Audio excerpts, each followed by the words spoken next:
That was the legendary theme from Guitar Man. Thank you, callers, for voting it in. Hello, everyone. Golden Nova here, coming at you from the Orbital platform where we are sending you dueling goodness 24/7, except when we are not. How are you doing this fine day? I'm seeing Shauna Hart. I'm seeing Double. I'm seeing Zaldreka, Zen, Westish, Jesse J. Who else am I missing out here? Captain Blitz, and of course all of you just lurking around, enjoying some good old times here on the Orbital platform. Doing good. Glad to hear. Folks, if you hadn't catched the title, which I can get that, it's all the way at the bottom of the screen, we are on day 2 of the custom card review weekend, where every month I take some of my patrons' custom cards, and by some, I mean all of them that are submitted, and we go over them live here on stream so that I can rate them on the Nova scale on 4 important pieces of criteria. One is its novelty. How different is it from the currently available card pool? Objectivity. How well put together is it, and is it in line with the power level of the current format? 3 is versatility. Can you splash this in other decks? Would you play this in your own theme? And number 4 is A for awesomeness, which is where I get to put my thumb on the scale about how I feel about a particular theme. Void Caller, thank you so much for following here on the Orbital platform. Super appreciate it. And we're starting a little late today because I finished recording with Noah Jenk a little while ago. The Clash of Rebellion episode is currently all in the hard drive, ready to be edited, so expect to see that in the next couple of days. It also explained why the music wasn't working for a while, because I have to do a bunch of weird audio stuff. But now that should be all fine. Now we're going to go ahead and get started with, I believe Double is on point here. Oh, you know what? The one thing I forgot to do, the one thing, on top of a million other things, I'm sure, but the one thing I forgot to do is assign the special guest role to everyone who is going to be joining us today. So let me make sure I get this all spick and span here real quick. All right, so while I'm doing the work I should have done before we started stream, what do we want to talk about? Any new stuff? Anyone see that new Photon Delta flyer that's going to be out in Animation Chronicle? Alrighty.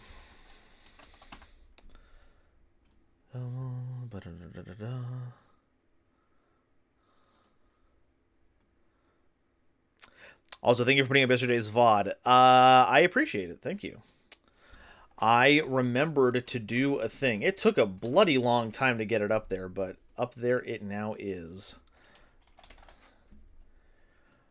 Okay, we currently only have 3 people presenting today, so that's all good. Everyone else is going, I'll be looking at them. I haven't seen the new Animation Chronicle stuff. I got to take a look. Yeah, it's okay. I forget if it enables any of the Photon links, but it does just put 2 level 4s on board and causes an attack lock, so ain't too shabby.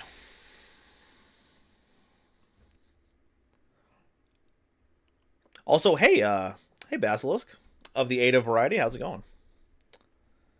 New Photon monsters color me interested. Yeah. Oh, it may or may not enable the link too, but it does certainly make the rank 4, so that's good. Hello, Myojin. How's it going? All right, let's go ahead and head into the special guest comms. Okay, and let me pull up Double's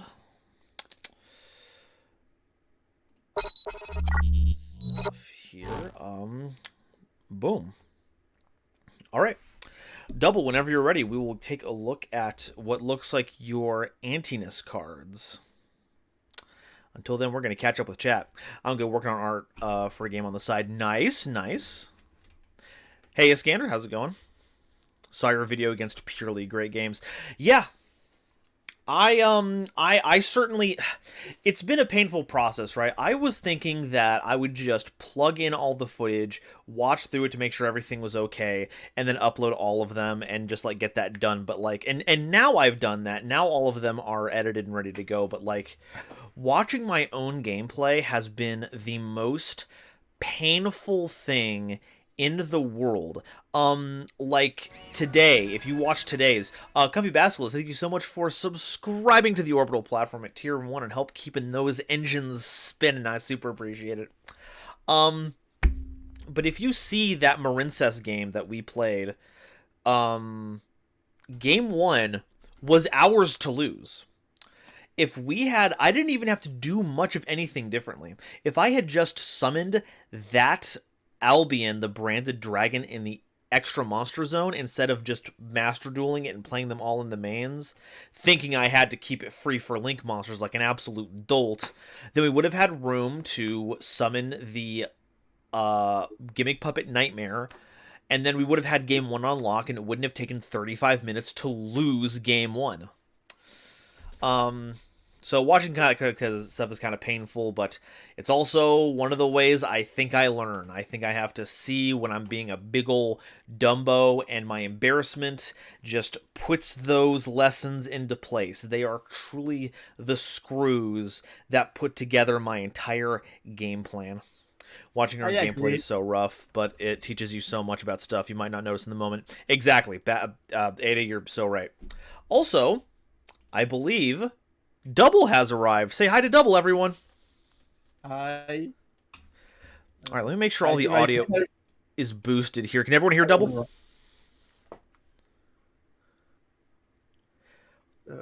Yeah, I've been here for a minute, but I was listening to you rumbling. I do love to do me a good ramble. Alrighty. So, Double, it appears that we are looking at the Antinas cards today. Yeah. Do you have anything that you'd like to tell the audience before we get started? Yeah, I have some things to say. So, last month I presented the World Support for Pot of Generosity, and it was like, it was pretty funky. It was pretty, like, it was made to have a good love. This month it's pretty much the opposite. The cards I'm going to present are it's a tragedy. It's some kind of sad story, and yeah, it has some heavy themes. All right. Well, I'm always love to see when someone gets out of their comfort zone and tries a whole different vibe. So I guess we'll start taking a look at the Antinases.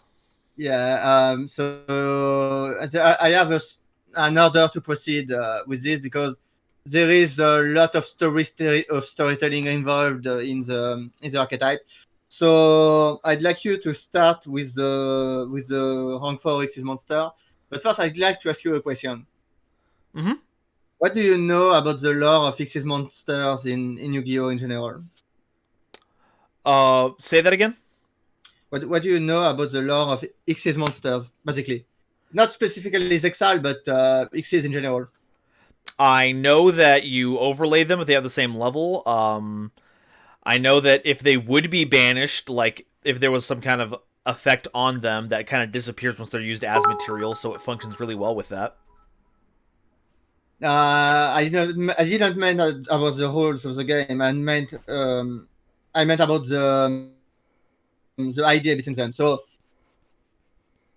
what I read at some point on Wikipedia was that apparently Xyz monsters are supposed to be made of antimatter, and they came to the world of Yu-Gi-Oh from the other side of a black hole. Well, okay. That was written somewhere in Starter Guide in 2011, and so I had this idea about this concept of antimatter, where how do you make matter from antimatter? How do you make something out of completely nothing?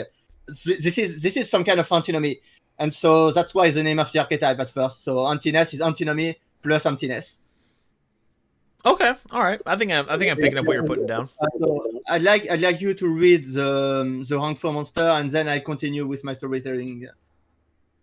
All right. And sorry, which one? The main deck monsters? No, rank 4. The only Xyz that is on rank 4. Donc the first one. They're in order of lecture. Start from the left. Okay. Before we matter more than the main deck monster. I think we're gonna skim over most of the main deck monsters instead of reading them in detail. But the extra deck monsters matter. Alrighty. Before we get started, real quick thank you to I Hate Ryan for following here, and to Shauna Hart for the 100 bits. Thank you so much for starting that hype train. By the way, I apologize about the placeholders. I usually had hearts, but they don't exactly belong to me. Oh, no, it's all good. I appreciate you using placeholders if you weren't able to source anything else. That means a lot. Alright, we're starting with Antigones, the Antinas princess. Antigonus. Say again? Antigonus? Antigones, thank you. Okay. Is a rank 4 light fairy Xyz monster with 2000 attack and 0 defense, requiring 2 or more level 4 light or dark monsters as material. During your main phase, you can special summon an Antinas monster from your hand, grave, or that is banished except this card. Also banish it during the end phase of this turn. You can only use this effect once per turn. If this card has no material, it gains this effect. Your opponent cannot target Antinas cards you control with card effects. Also, your opponent's cards and effects that activate by targeting a monster on the field or in the graveyard are negated. Ooh, that's nasty. So the idea behind the Antinas archetype is using Xyz monsters who will gain their stronger effect when they have no material left. Instead of the usual where Xyz monsters use their materials as ammunition to activate their effects. And so they don't have by themselves any effect that should detach these materials, but they gain this bonus effect, this kind of floodgaty effects when they're empty. And in lore, this is the main character of the archetype.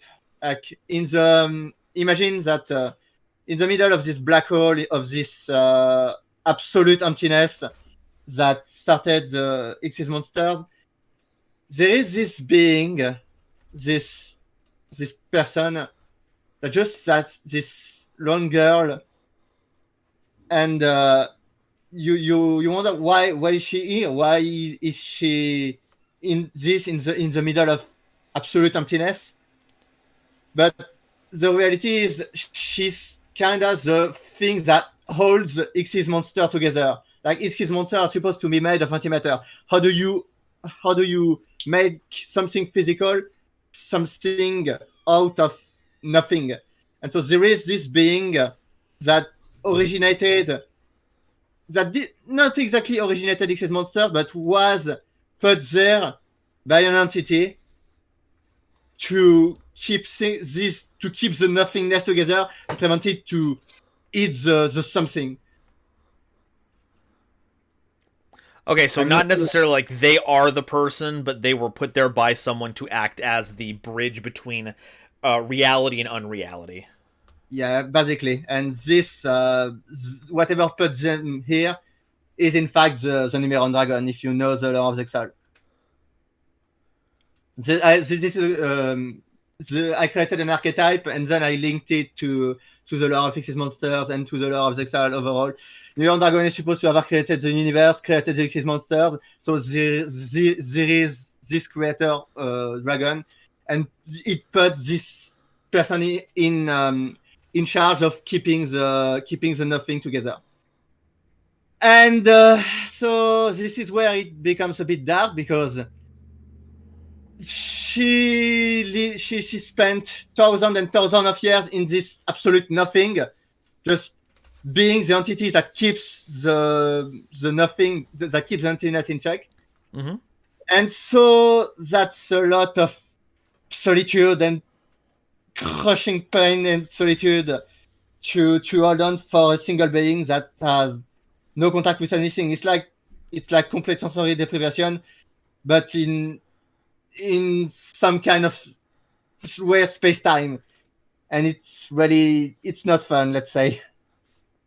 Yeah, if I was isolated in the middle of some cosmic supernatural singularity and my job was to make an entire Extra Dark archetype function for all time, yeah, I'd feel pretty lonely and or crushed by the responsibility. Yeah, so I'd like you to read the rest of the Xyz monsters, and then I'll keep explaining. All right, next up is Pendragonus or Pendragonus. Yes. Pendragonus, the Antinas Conqueror, is a rank 6 Dark Winged Beast Xyz monster with 2500 attack, requiring 2 or more level 6 light or dark monsters as material. You can also Xyz summon this card by using a rank 4 Antinas monster you control that has no material. You can only use each of the following effects once per turn. As a quick effect, you can detach one material from an Xyz monster you control. Also, attach an Antinas monster to this card as material that is banished or in your graveyard. If this card has no material, it gains this effect. If a monster you control with 0 original attack or defense battles an opponent's monster, that opponent's monster has its effects negated during the battle phase only. Also banish it after damage calculation. Okay, so we just make this on top of Antigones. At that point, we still have like 3-ish materials, like minimum. Yes, but that's the key. How do you mean? 3-ish materials? No, you can only summon it on top of Antigonus if she has no material left. Oh, right, that one. So we still have to get that. Okay, so it's not too much more work to get that material. That's why the reason the mention attach the materials, transfer the material to this card, because you can only rely it on something that has no material already. Alrighty. And then I keep going with the next one. And then we have Antigonis, the Antinas Imperatrix, a rank 7 Galaxy Xyz monster. I see we're dipping into Rush a little bit. Yeah. Requiring 2 Xyz monsters with 0 original attack or defense with different attributes and ranks. But you can also Xyz summon this card using a rank 6 Antinas monster you control with no materials. Okay. Whew. If this card is Xyz summoned, you can detach any number of material from monsters on the field. Then this card gains 500 attack and defense for each material detached. If this card has no material, it gains these effects. Neither player can activate cards or effects by detaching material from monsters on the field. And once per turn, if a material is attached or detached from a monster on the field, you can banish a card from the field or graveyard. Then you can detach a material from a monster on the field. That's a little spooky. So, since Antigonus is more or less the thing that holds this antimatter together, and so the concept of Xyz monster together, they have huge power over Xyz monster. So the archetype has a lot of effects that can really neutralize anything that Xyz could do. So that's why she can prevent activation from card effect by detaching materials. So everything that would detach materials by cost stops working. And then in same time, there is this idea that there is basically 2 paths that Antigonus can take in this after this 1,000 of years, after this practically losing her mind from the loneliness. And one of them is to concentrate it and to just make it into right, like she's breaking free of her prison and becoming this kind of conqueror being, like going outside the emptiness. And at this point, she's a cold-hearted being. She isn't exactly the nicest, but she's going towards worlds to invade the something with the nothing, so replace everything with antimatter. And there is this other direction with the other 2 Xyz monsters that I want you to read now, and maybe you can guess where this is going. Alrighty, then next is Gorgonus, the Antinas Curse, a rank 2 Dark Zombie Xyz monster with 0 attack, 2000 defense, requiring 2 or more level 2 light or dark monsters as material. You can also Xyz summon this card by using a rank 4 Antinas monster you control with no materials, similar to how Pendragonus does it. Mm-hmm. As a quick effect, you can detach a material from an Xyz monster on the field. Also, it's the same quick effect as Pendragonus.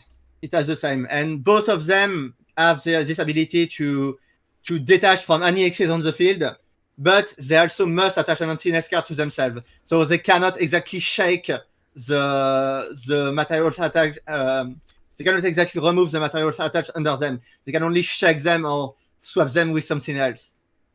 Yeah, they'll need some kind of outside force to help actually get them the rest of the way there. And you keep reading. Yes, there is the no material effect. And that effect is when they have no material, your opponent must keep their hand revealed. Also, if they have a card with the same name as a card already in their hand on either player's field and or graveyard, they must banish all of those cards. This some kind of there can be only one effect, but with names of cards. So if they end up with 2 copies of the same, they lose it immediately. That's goofy. That's a goofy effect. I like it. And continue with the last one.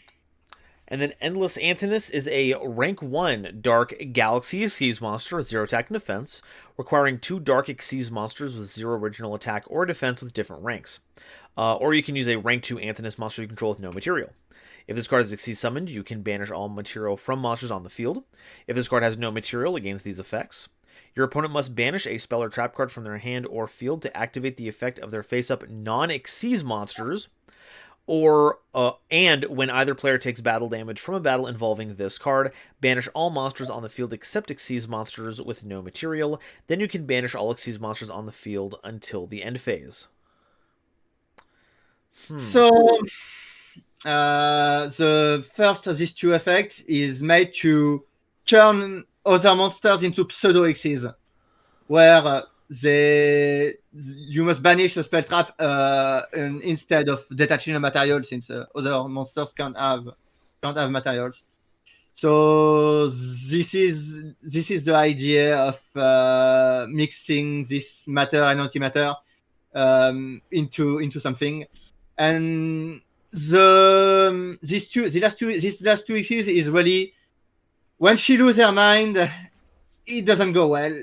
Like this is the 2 paths she can take, basically. Either she managed to control this notion of antimatter and she managed to control herself, and she goes on a rampage to get her revenge on whatever put her in this situation, in this absolute void.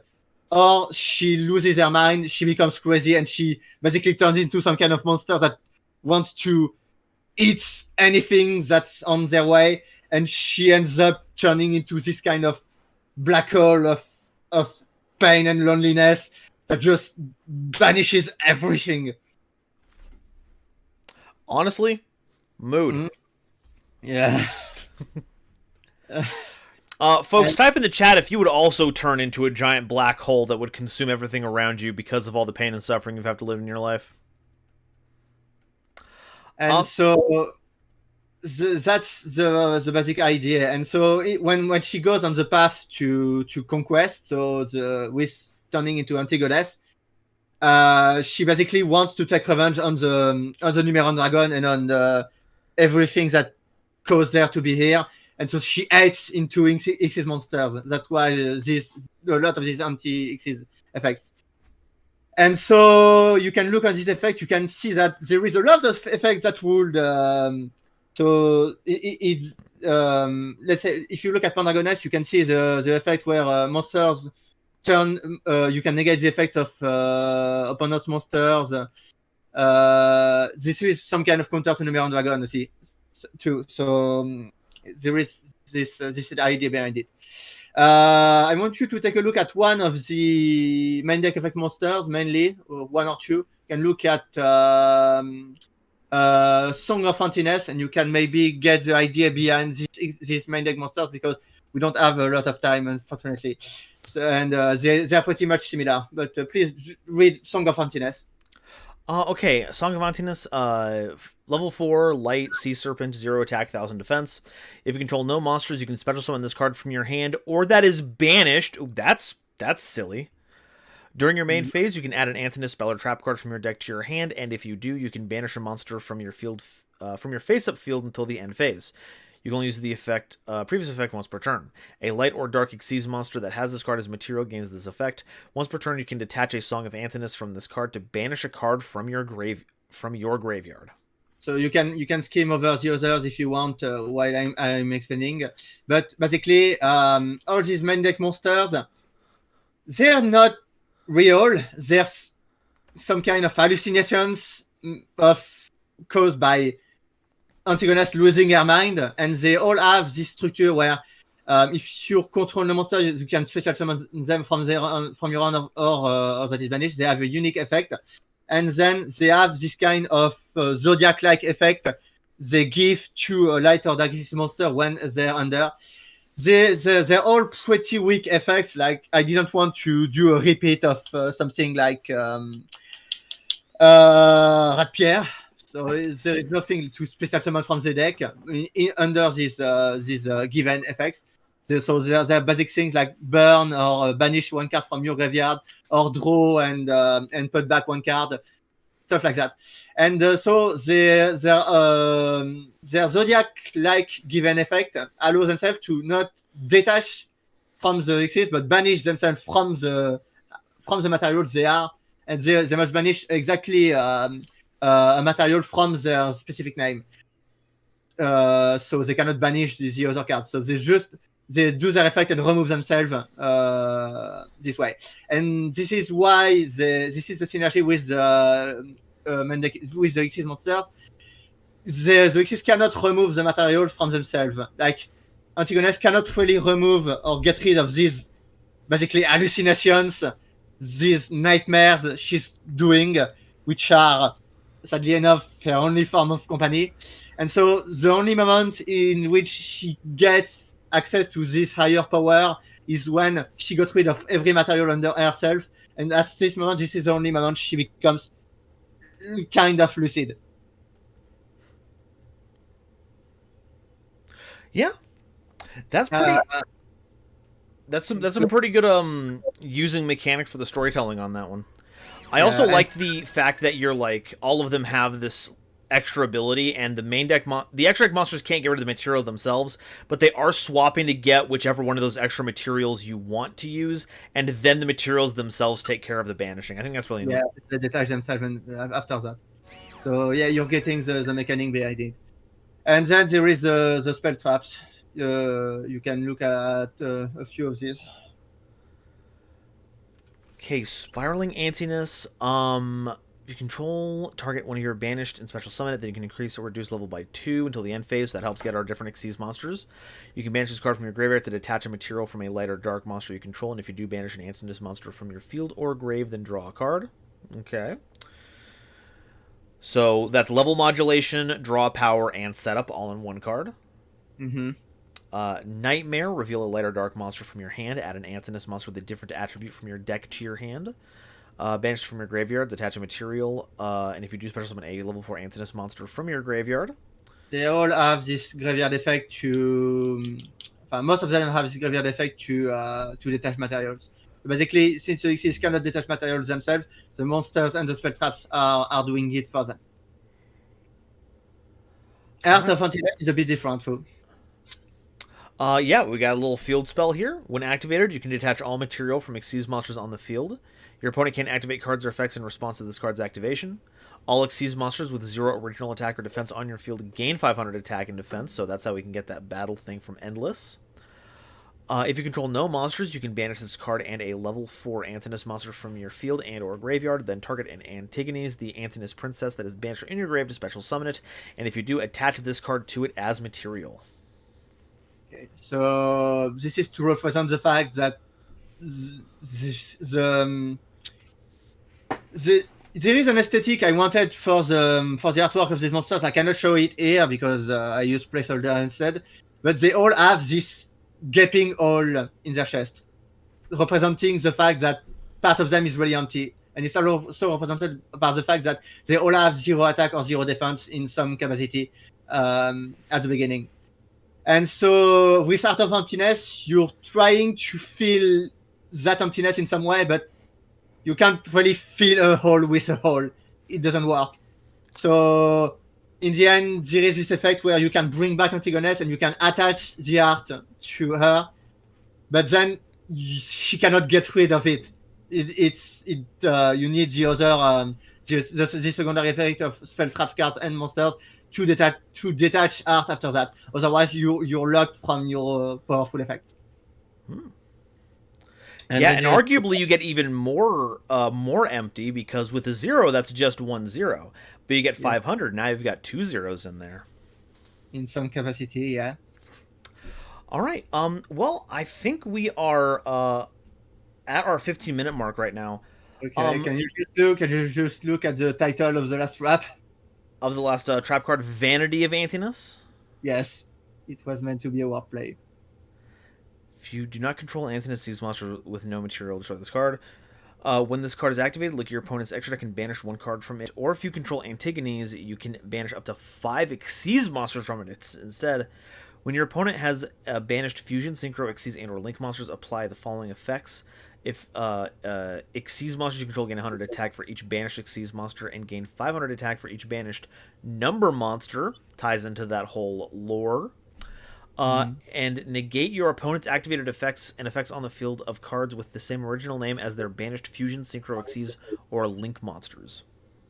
Yeah, I basically I made this one yesterday in a hurry, and I wanted to make a card named Vanity of Emptiness, and I found out how it works into the lore in this way. It's basically the card of when Antigones is going on a warpath towards this monster and towards the Numen Dragon. But yeah, I wanted to make this wordplay with Vanity. It's not Vanity's Emptiness, but it's some kind of floodgate still. It's kind of in the same ballpark. Yeah, and so you see the concept of the archetype overall. I hope you like the storytelling.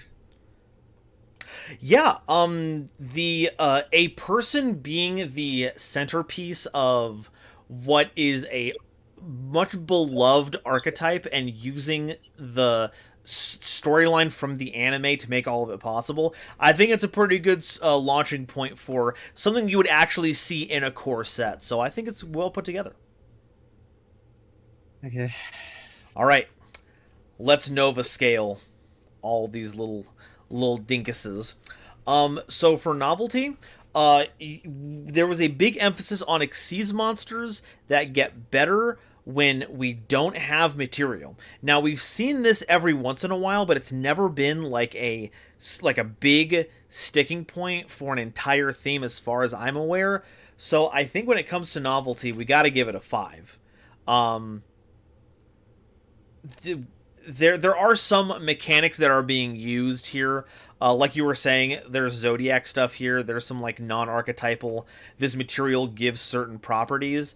But I think that would be like knocking novelty for something having attack power. I think that's not fair. That's just like a thing Xyz do. So I think that's fine. Novelty is 5 on this one. Objectivity. Are these cards balanced? Is their problem-solving card text good? I don't think I saw any issue with the PCST while we were checking them. Everything looked pretty spick and span. Power level wise, it does seem like you're jumping through a lot of hoops for some effects that are very powerful, but there's a lot of interaction points, and I'm not seeing any of these monsters being like, oh, we can't be interacted with or we're unaffected. There's targeting protection, but, you know, nowadays, what doesn't? So objectivity, I think I have to give it a 5 on that one, too. I don't think there's anything too... I think there's nothing too out of line with that one. Versatility. Where does this land on versatility? Obviously, it worked with light and darks, but it's more like it requires lights and darks rather than working with them. It is a archetype that wants to use Xyz mon. What makes it unique is also kind of what makes it incongruent with the rest of the theme. Are there any... You have a deck list that you put together. What is the... You would say this goes well with Time Thieves is what it looks like. Yeah, basically. I put a bunch of Time Thieves in there, and there is also a number of Xyz monsters that can take advantage of the mechanics of the archetype. You have some synergy with base zero attack and or defense monsters. So you can see, for example, stuff like Exciton Knight You can use cards like Nirlat or Reader's Knight to make it work. As you said, there is the time thief. You can probably mix it with a lot of light or dark decks. You can use it as an engine, even if you can't access all the effects.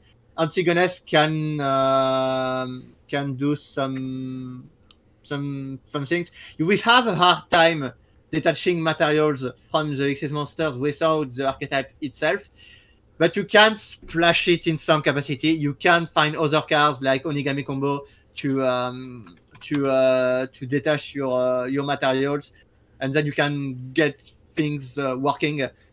I believe. Okay. So I'm going to go ahead and give it a 3 on versatility then. We have some Xyz synergies. We have some light and dark stuff. It's certainly not for everyone, but getting monsters for free out of your, hand or banished zone in like chaos decks seems like a pretty good splash. So I think 3 is a fair amount of versatility for the Antinas. And then 5, it's the story of someone either breaking free or embracing this cosmic responsibility that was thrust upon them for the sake of this whole matter, anti-matter gobbledygook. I gotta give it a 5. This is a really cool conceit for an archetype, and the way it's been executed is pretty cool. So I'm definitely awarding the Antinas as an 18 on the Nova scale. Thanks. Very well done, Double. Thank you so much for your time. Do you have anything that you want to tell the audience before we move on to our next guest? Honestly, I didn't even have the time to go even deeper like this, but I spent a lot of time trying to have the mechanics fit with the storytelling, and so I just like to quickly finish by explaining the two things I did for Antigonus itself in the end. So the effect to summon an Antinas monster from the own graveyard or that is banished, but banish it during the span of this turn, is this idea of trying to connect with one of these hallucinations that are just basically just hallucinations, just these midnight monsters. But in the end, they have to go away, so you remain alone. And the other effects, your opponent cannot target Antinas card, and their effects that activate by targeting anything on the field or graveyard negated.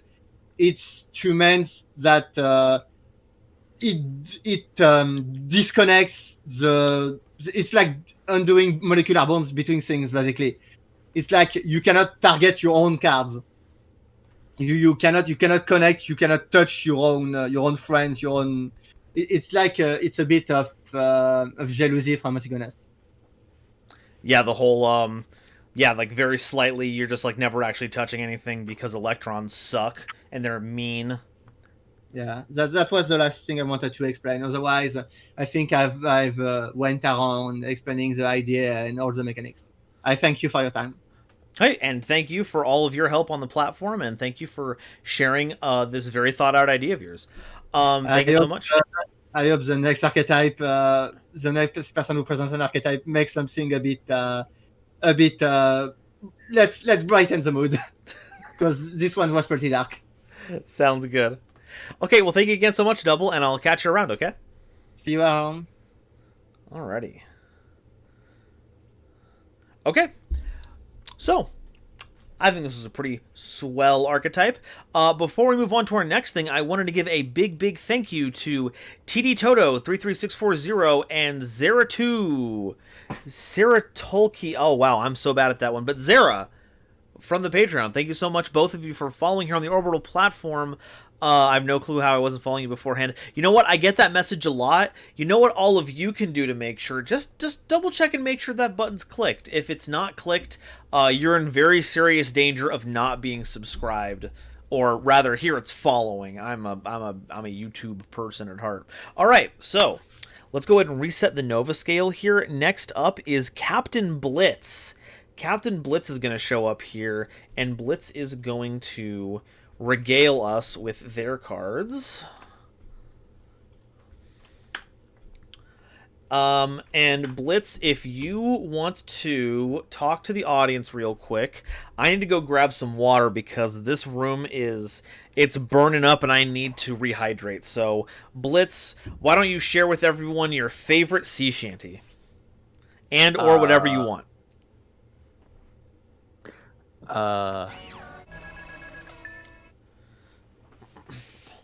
Play Xenoblade Chronicles.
All right, big round of applause for Blitz. Good job, buddy. How you doing today? Tears of the Kingdom has consumed my life, but that's normal. Yeah, that seems to be something that everyone online is afflicted with right now. But as long as the fun affliction, it's fine. Yeah. Alrighty, let's go ahead and get these cards up on screen. You said we had 3 today, and I see that they're in the extra, and I'm seeing a lot of dimensional dragon imagery. What's the theme for today? Arc 5 Copium. Let's go! So, minor spoilers for Arc 5, but there is a group of 4 dragons, each one specifically themed around one of the previous summoning methods, along with the new pendulum. Odd Eyes Pendulum Dragon, Dark Rebellion Xyz Dragon, Clearwing Synchro Dragon, and Starving Venom Fusion Dragon. And don't they just look like gems?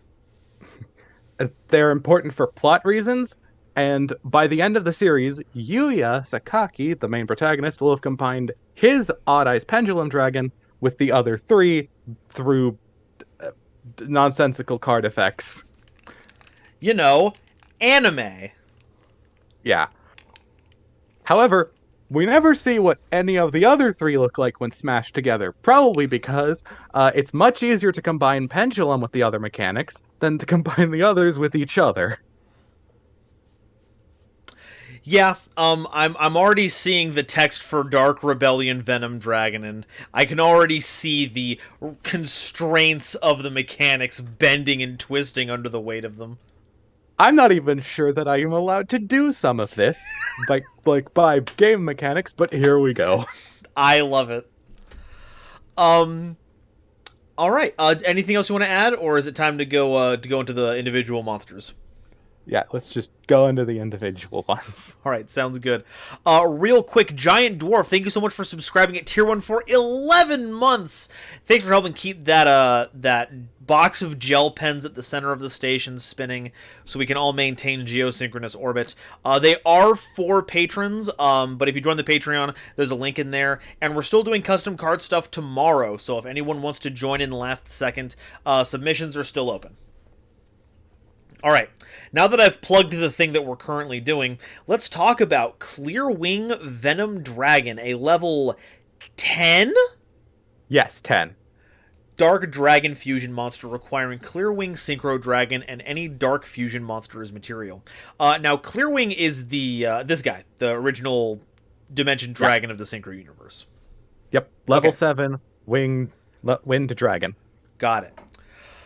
This card must first be fusion summoned or special summoned from the extra deck by tributing a face-up, non-tuner, dragon-type fusion monster and a face-up tuner monster you control whose total levels equal 10. This is treated as a synchro summon.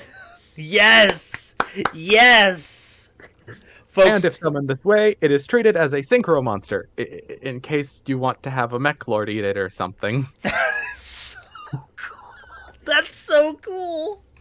I know we saw this yesterday with Wonderworld, but making them, like, making one extra deck type, multiple of them, is amazing. Yeah, and that's not even the effect. That's just the summoning condition. Yeah! We're off to a great start. Once per turn, when your opponent activates a monster effect, you can negate that effect. Then if this card was summoned using Starving Venom Fusion Dragon as fusion material, destroy all monsters your opponent controls. Fusion material specifically, so this doesn't turn into a free level 10 monster negate. We're looking at you, Barone. Let's see. If a monster your opponent controls is destroyed, you can target a monster in your opponent's graveyard, increase this card's attack by the targeted monster's attack, also replace this card's name with the targeted monster's original name, and replace this effect with that targeted monster's original effects until the end phase. Now, is that just like the Supreme King version? Minus getting the piercing damage. No,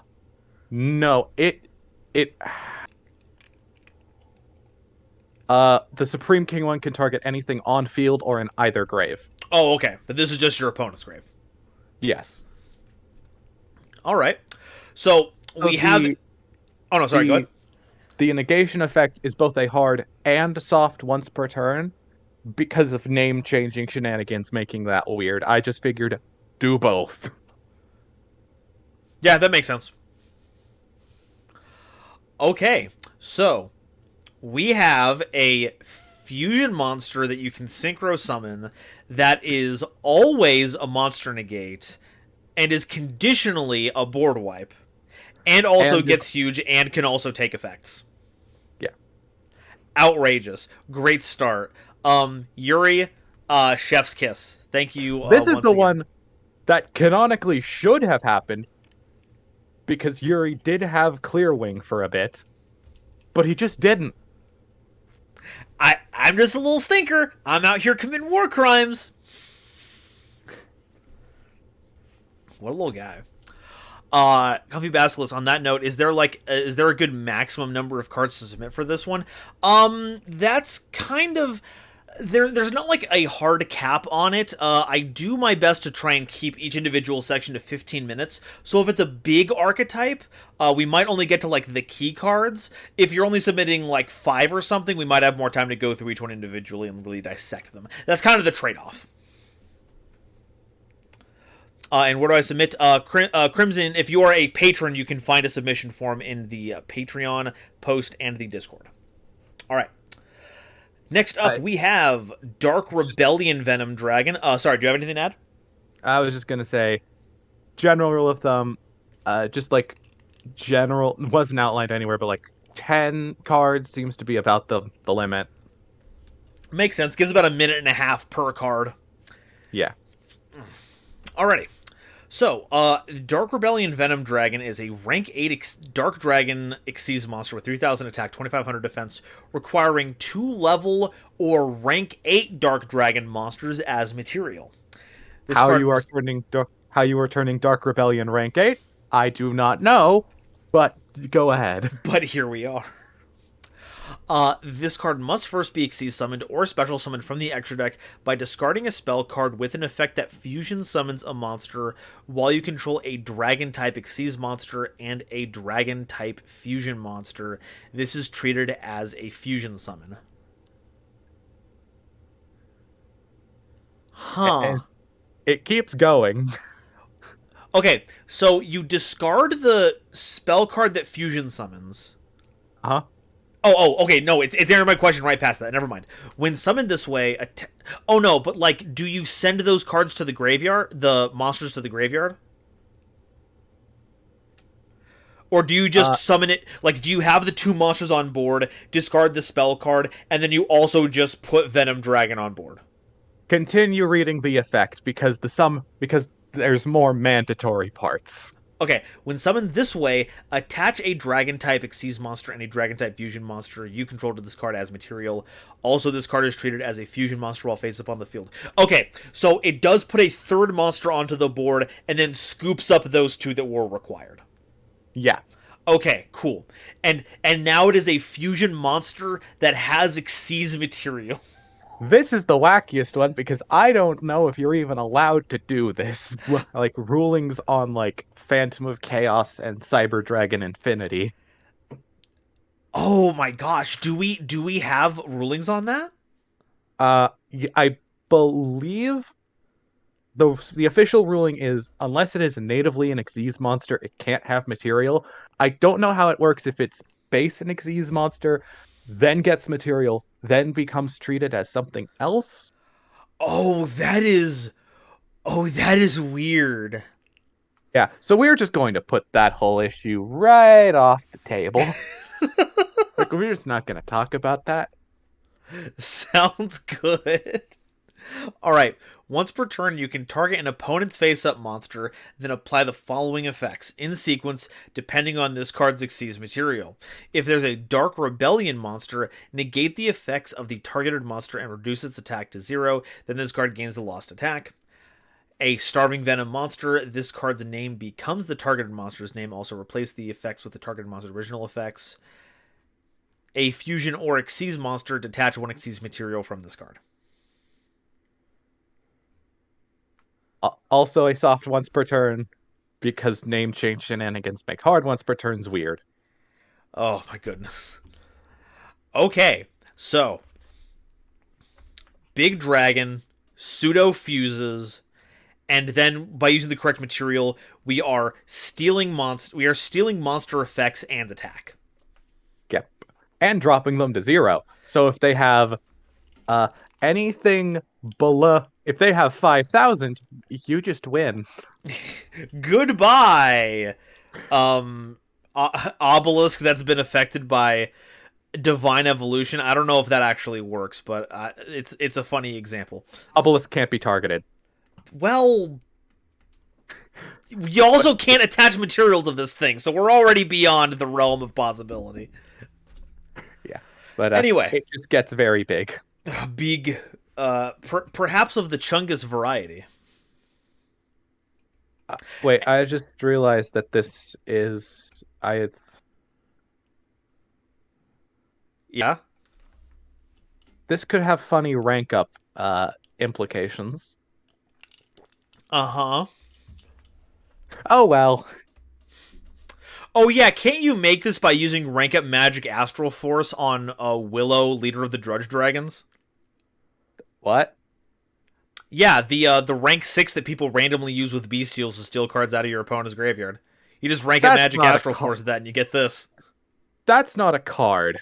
Willow, leader of the Drudge Dragons? No, that's not a card. Buddy, I'm about to blow your mind.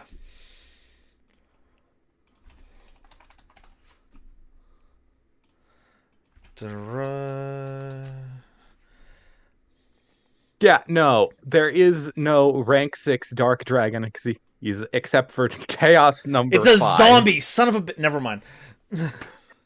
Once again, I've run afoul of a card named Dragon. Oh, but that does exist. But it is a card that exists. Oh, yeah. Although I am happy to hear that I am convincing enough to make it seem like I'm being a jokester. But I was just rewatching the Digital Bug video. You make that joke a lot. Teehee? Anyway, Clearwing Rebellion Dragon is another level. Is that 11? 11. 11. Because Clearwing is 7 and Dark Rebellion is 4. You'll see.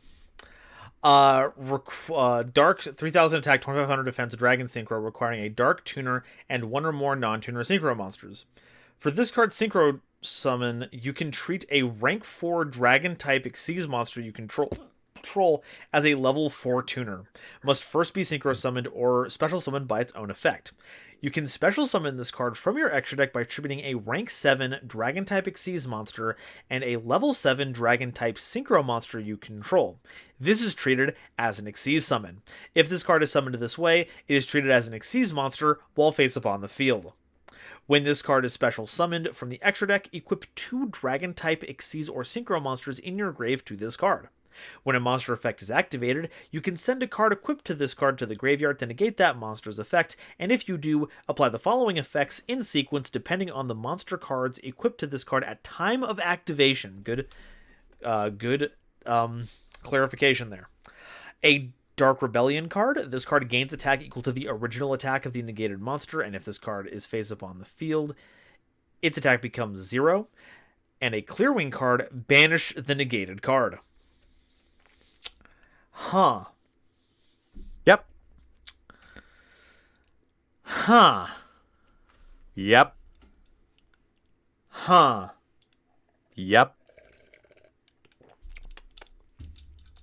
I don't know what to say about this. Like, it's funny. You get to use an Xyz monster as a tuner. It has the pseudo Xyz stuff. You've turned the Xyz material into equip cards, which I think is a fascinating workaround.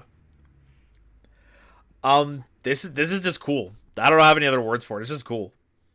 Yep. Alrighty. Any final words about our Dimension Dragon combinations that should have been? Some people, I have brought this up previously on the Discord about not liking it when Synchro monsters outright state in their summoning condition bypasses for tuner requirements. But first off, that's mostly directed at the abomination that is Cyber/Harpy Lady.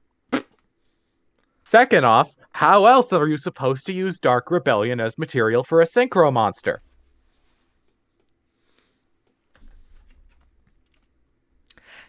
That's the question. The answer is just say it's a tuner. I mean, I think you did your due diligence. You said it's treated as a level 4 tuner, so I mean, as far as that goes, it is a monster with a level. Yes. Like, mechanically it works. I just don't like it sometimes from a design perspective, but this one is being intrinsically played in a Synchro deck because the other material is a Synchro monster. Alrighty. Well, I think this means it's Nova Scale time.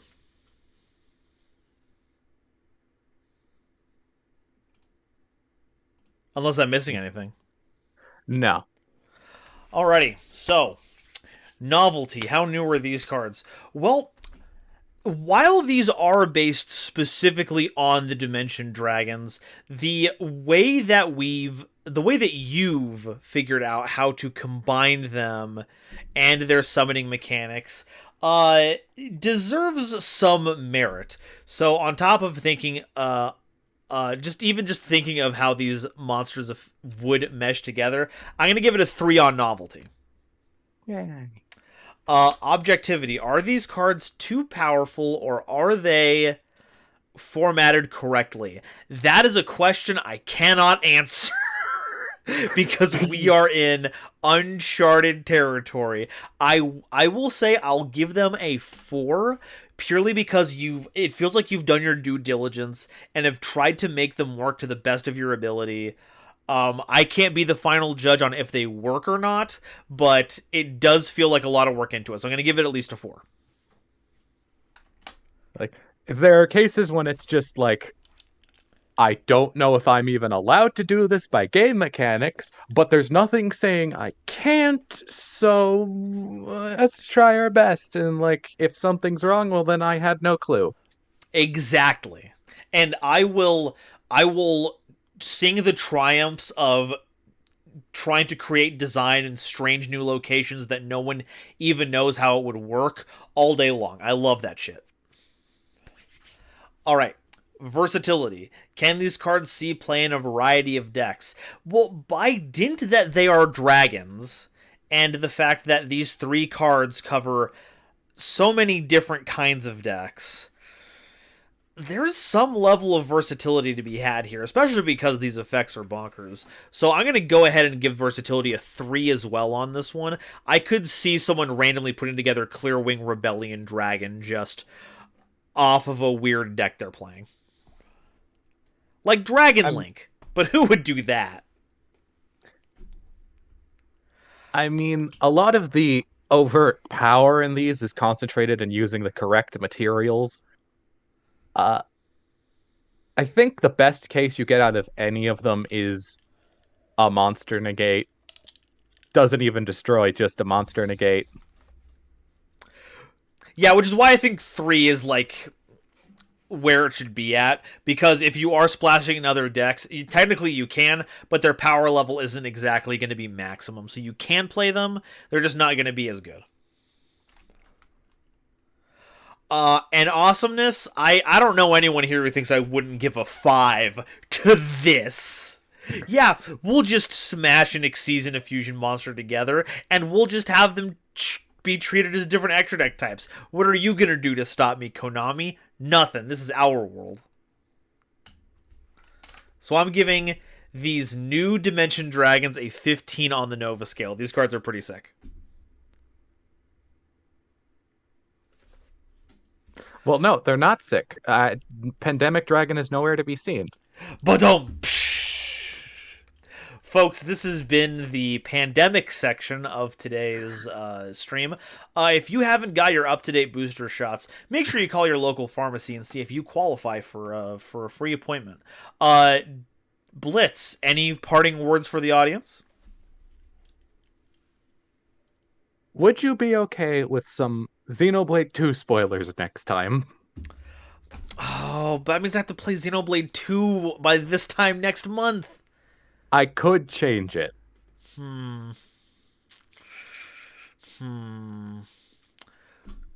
Try to find a different one then, because I do want to play 2. I don't want to get spoiled though. Okay. I'm very sorry to limit your creativity on this one. I'll just try making the absolutely worst designed card ever. Wow, the second coming of the Link ones.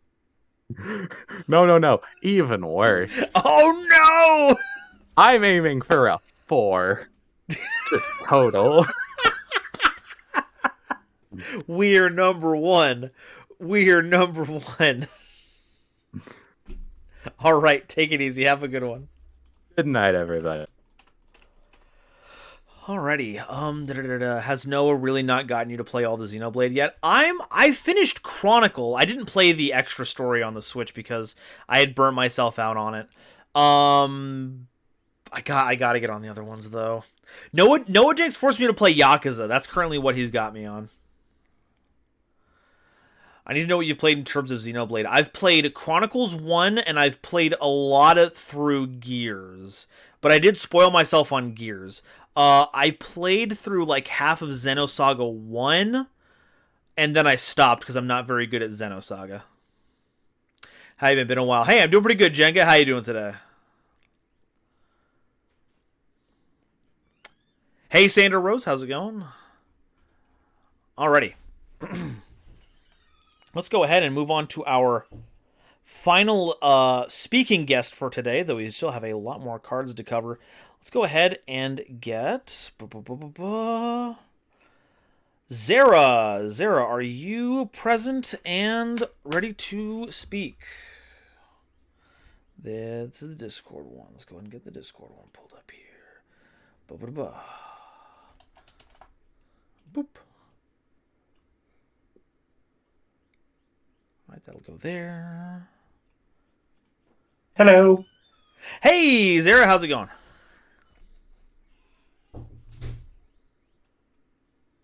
I'm doing good. How are you? I'm doing all right. We've got some good cards so far, and I'm looking forward to seeing what we've got next. Yes. This time I went with something less crazy, but still a little crazy. I mean, definitions were like highly like I tested the waters pretty much. These ones are just like a further evolution of some cards that some archetypes that I really like. One of which is strong enough as it is. The other one really needs help. Yeah, I wanted to showcase my little additions that I created for these.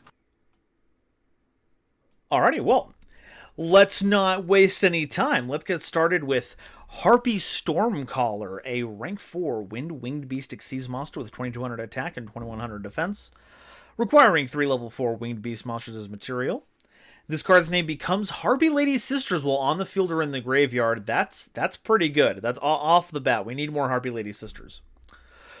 Once per turn, you can also Xyz summon Harpy Stormcaller by using Harpy Lady Sisters you control as Xyz material. Hey, there we go.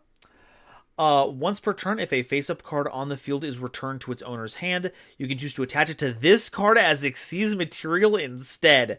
If Stormcaller is returned to the extra deck, you can shuffle its materials into its owner's deck. Once per turn, you can detach one material from this card, then activate one of these effects. Special summon a monster from your deck with the same name as the detached material, or target a Harpy monster on the field and its level becomes 7 for the rest of the turn. Which also includes itself. Oh, so you make it an Xyz monster with a level. My goodness. Yeah, so you can use that one together with the dragon or a Harpy Channeler to get level 7 Xyz out. Okay, alright. I also like how it says you can use Sisters as material for this card, but it doesn't exclude itself. So like on a following turn, you can just stack this on top of itself to get an extra material. Yeah, you can stack them infinitely if you wanted to. That's funky. Okay, so it either gets cards out of your deck or enables them for rank 7 plays. Yeah. So there also many other Harpy cards require a level 5 or higher Harpy Lady on the field for some stuff. So this also allows them to use effects that require usually Harpy Lady Sisters on the field. True. Okay, that's pretty funky. It also steals what you bounce as material. That's funny. Yeah. It can also steal your own stuff if you like do not need it anymore. Like Harpies can self-bounce pretty easily. Oh, okay. All right. So you can self-bounce, then equip the card, then use that card to discard it and get the same card out again if you want to summon it from your deck. Alrighty, well, that's a pretty nifty extra deck monster to have. Deck Devil, thank you so much for the 9 months subscribing for Tier 1. Thank you for keeping the Orbital platform engines going. Next up, we have Harpy Storm Dance, a normal trap card. Returns a monster from your side of the field to the extra deck that used at least one Harpy monster as material. Special summon as many materials used for and or attached to that card in defense position as possible, but negate their effects and banish them during the end phase. And immediately after this effect resolves, you can Synchro, Link, or Xyz summon a monster. Oh, just any monster. Yeah. Okay. So it's pretty much I think it's I never played Tri-Brigade, but they had like Revolt, right? Which is pretty similar, if I'm not mistaken. But like this, like you have to use a Harpy to get the effect in the first place. So you cannot just like sprinkle it in anywhere. You need to have Harpies, and that's what I wanted to like. I wanted it to be like restricted to certain decks. I mean, you can probably sprinkle in Harpies anywhere, but I wanted to at least like give some sort of limit to it. That makes sense. And it seems to work really well with Stormcaller because you can just try to stack as many material under it as possible, and then you Storm Dance it to turn all the material under it into something else. Yeah. That's just pretty sick. Harpy's Draconic Bond. Equip spell equips only to a normal Harpy monster. If an opponent's card effect would remove the equipped monster or this card from the field, negate its activation. If you do, special summon a Wind Dragon monster from your hand or deck in defense position and send this card to the graveyard. If the equipped monster is used for an extra deck summon, equip this card to the summoned monster. Yes. Oh, okay, so if you don't end up using the effect, you just put it on the next monster. Yeah. So it's pretty much it is a roundabout way of protecting cards from monster effects or like removal effects. Because the only real thing that you can do is destroyed by battle. Because then the effect is not applied. But like if you remove either the card that it's equipped to or the spell card from the field by any other means, you trigger its effect. All right. All right, and that's it for the Harpies. Let's go ahead and do the Nova scale for these ones while they're fresh in my mind, if that's all right. Sure. All right, so novelty. We are making Harpy support, so novelty by itself is going to be a little low on this one. Yeah, that's fine. We are doing Harpy Lady Sister support is pretty relevant or is pretty new, but the ones that they made for it weren't exactly incentivizing people to use it in a way that made the deck functionally better. So it's cool to see that we have a way to access Harpy Lady Sisters as a focal point, even if it means kind of bypassing the use of the original in some cases. So it can be used. The normal Harpy Lady Sisters is pretty bad. And they're most of the time they're garnered in the deck, unless you have the Kaleidoscope card, the Egotist. So I wanted to give an alternative option to upgrade that monster to something else, because most people don't use Harpy Lady Sisters anymore anyway, because they use Cyber / Harpy instead.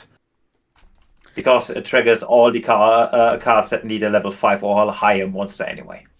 Yeah. So I think I'll give it a 3 on novelty. Objectivity, is the wording correct? Is the card balanced?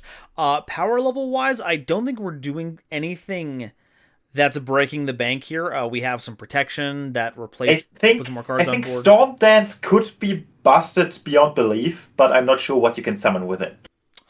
Well, the fact that you could like stack 3 or 4 material under a Stormcaller and then Storm Dance into something like a Saryuja on your opponent's turn to just it's like drawn to like a million hand traps. But what's Avermax?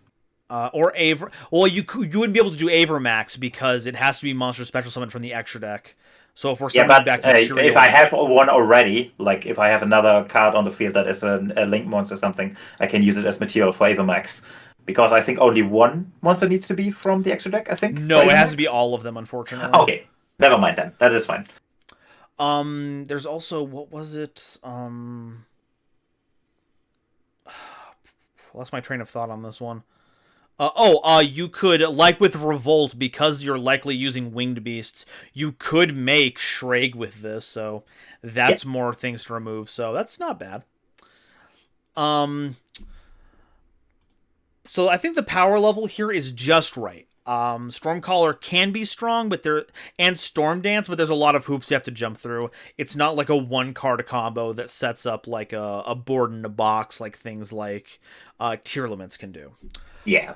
So I think power level's fine. Our problem-solving card text, I know that removing a monster from the field is not like used for anything. We don't have wording for a blanket term that just cares about removing a card from the field.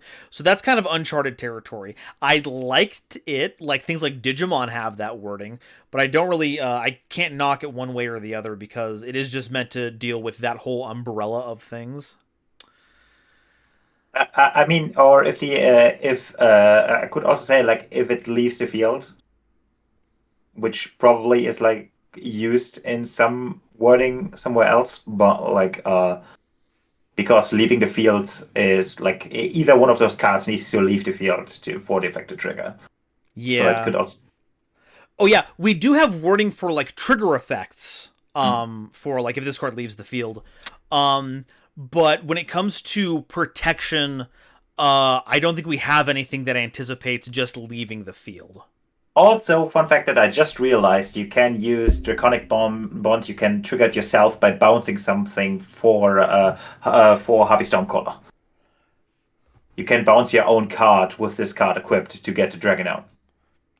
Oh, I believe. Oh, no, never mind. It's an opponent's card. I made a mistake.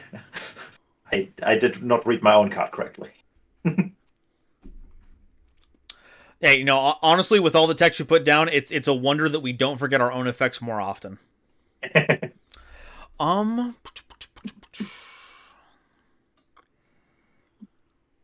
I think objectivity we're going to give a 4 on this one. Just tentatively, we'll just give a 4 on that one. Yeah. Versatility, while Storm Dance lets us splash into other, like, types of extra deck monsters, I don't know if that would be very high on the splashability ranking. A lot of these are meant specifically for Harpies, which isn't a bad thing. It is supposed to be Harpy support. But it's more like other things would splash into Harpy that's like Winged Beast support. So for versatility, I think we give it 2 on this one. Yeah, it's fine. And for awesomeness, I'm giving a 5 to anything that tries to put Harpy Lady Sisters at the forefront of the strategy. I think that's the big missed opportunity out of all of Harpy Ladies. It's hard to not fall into playing like the rank 4 or the Cyber Slash strategy because it's so easy to access with cards like Elegant Egotist. But there's like every single Harpy that exists treats itself as Harpy Lady Sister. So I was like, why not add an extra deck monster that treats itself as a Harpy Lady Sister, because the others treat themselves as Harpy Lady, that way around. So I wanted to add the possibility to get an equivalent of Harpy Lady Sisters out, because the original is not very good. Because the only ability that it has is a restriction. So I wanted to upgrade it, kind of. For sure. So, the Harpies are getting a 14 on the Nova scale. Very decent score for this new wave of My Valentine sponsored support. Let's move on to Ally of Justice support. Now, this... They're so bad. Just terrible. Just the worst. Yeah, so I just want to make them less terrible. But hey, they're no Gen X. Am I right, yes. folks? Yes. Man, who would make an anime out of that one? What do they even call that? GX? That's so weird. That's mean. Yeah. Alright, so Ally of Justice Turncoat is a level 4 light machine tuner monster with 1200 attack and 1800 defense. You can special summon this card face down to your opponent's side of the field by summoning an Ally of Justice token. Does it summon to your field or your opponent's field? It summons the token to your side and summons Turncoat on your opponent's side. Okay, alright. It's like Grinder Golem, but just not as busted. Okay, flip. Your opponent can add any Ally of Justice card from their deck to their hand, then flip a monster you control face down. Okay, so you give your opponent Turncoat.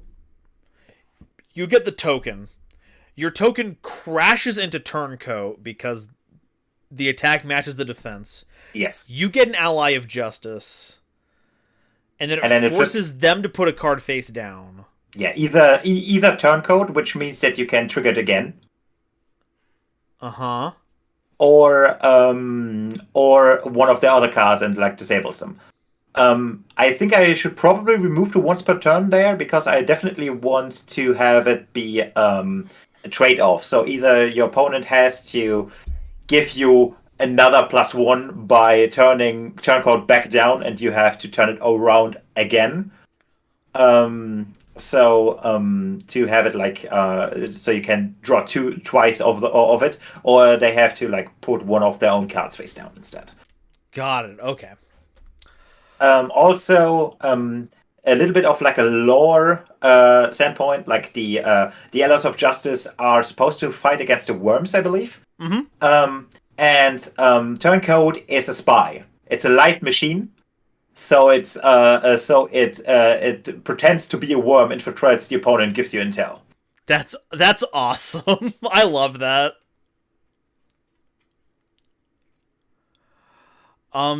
Can't you not crash with equal attack into equal defense?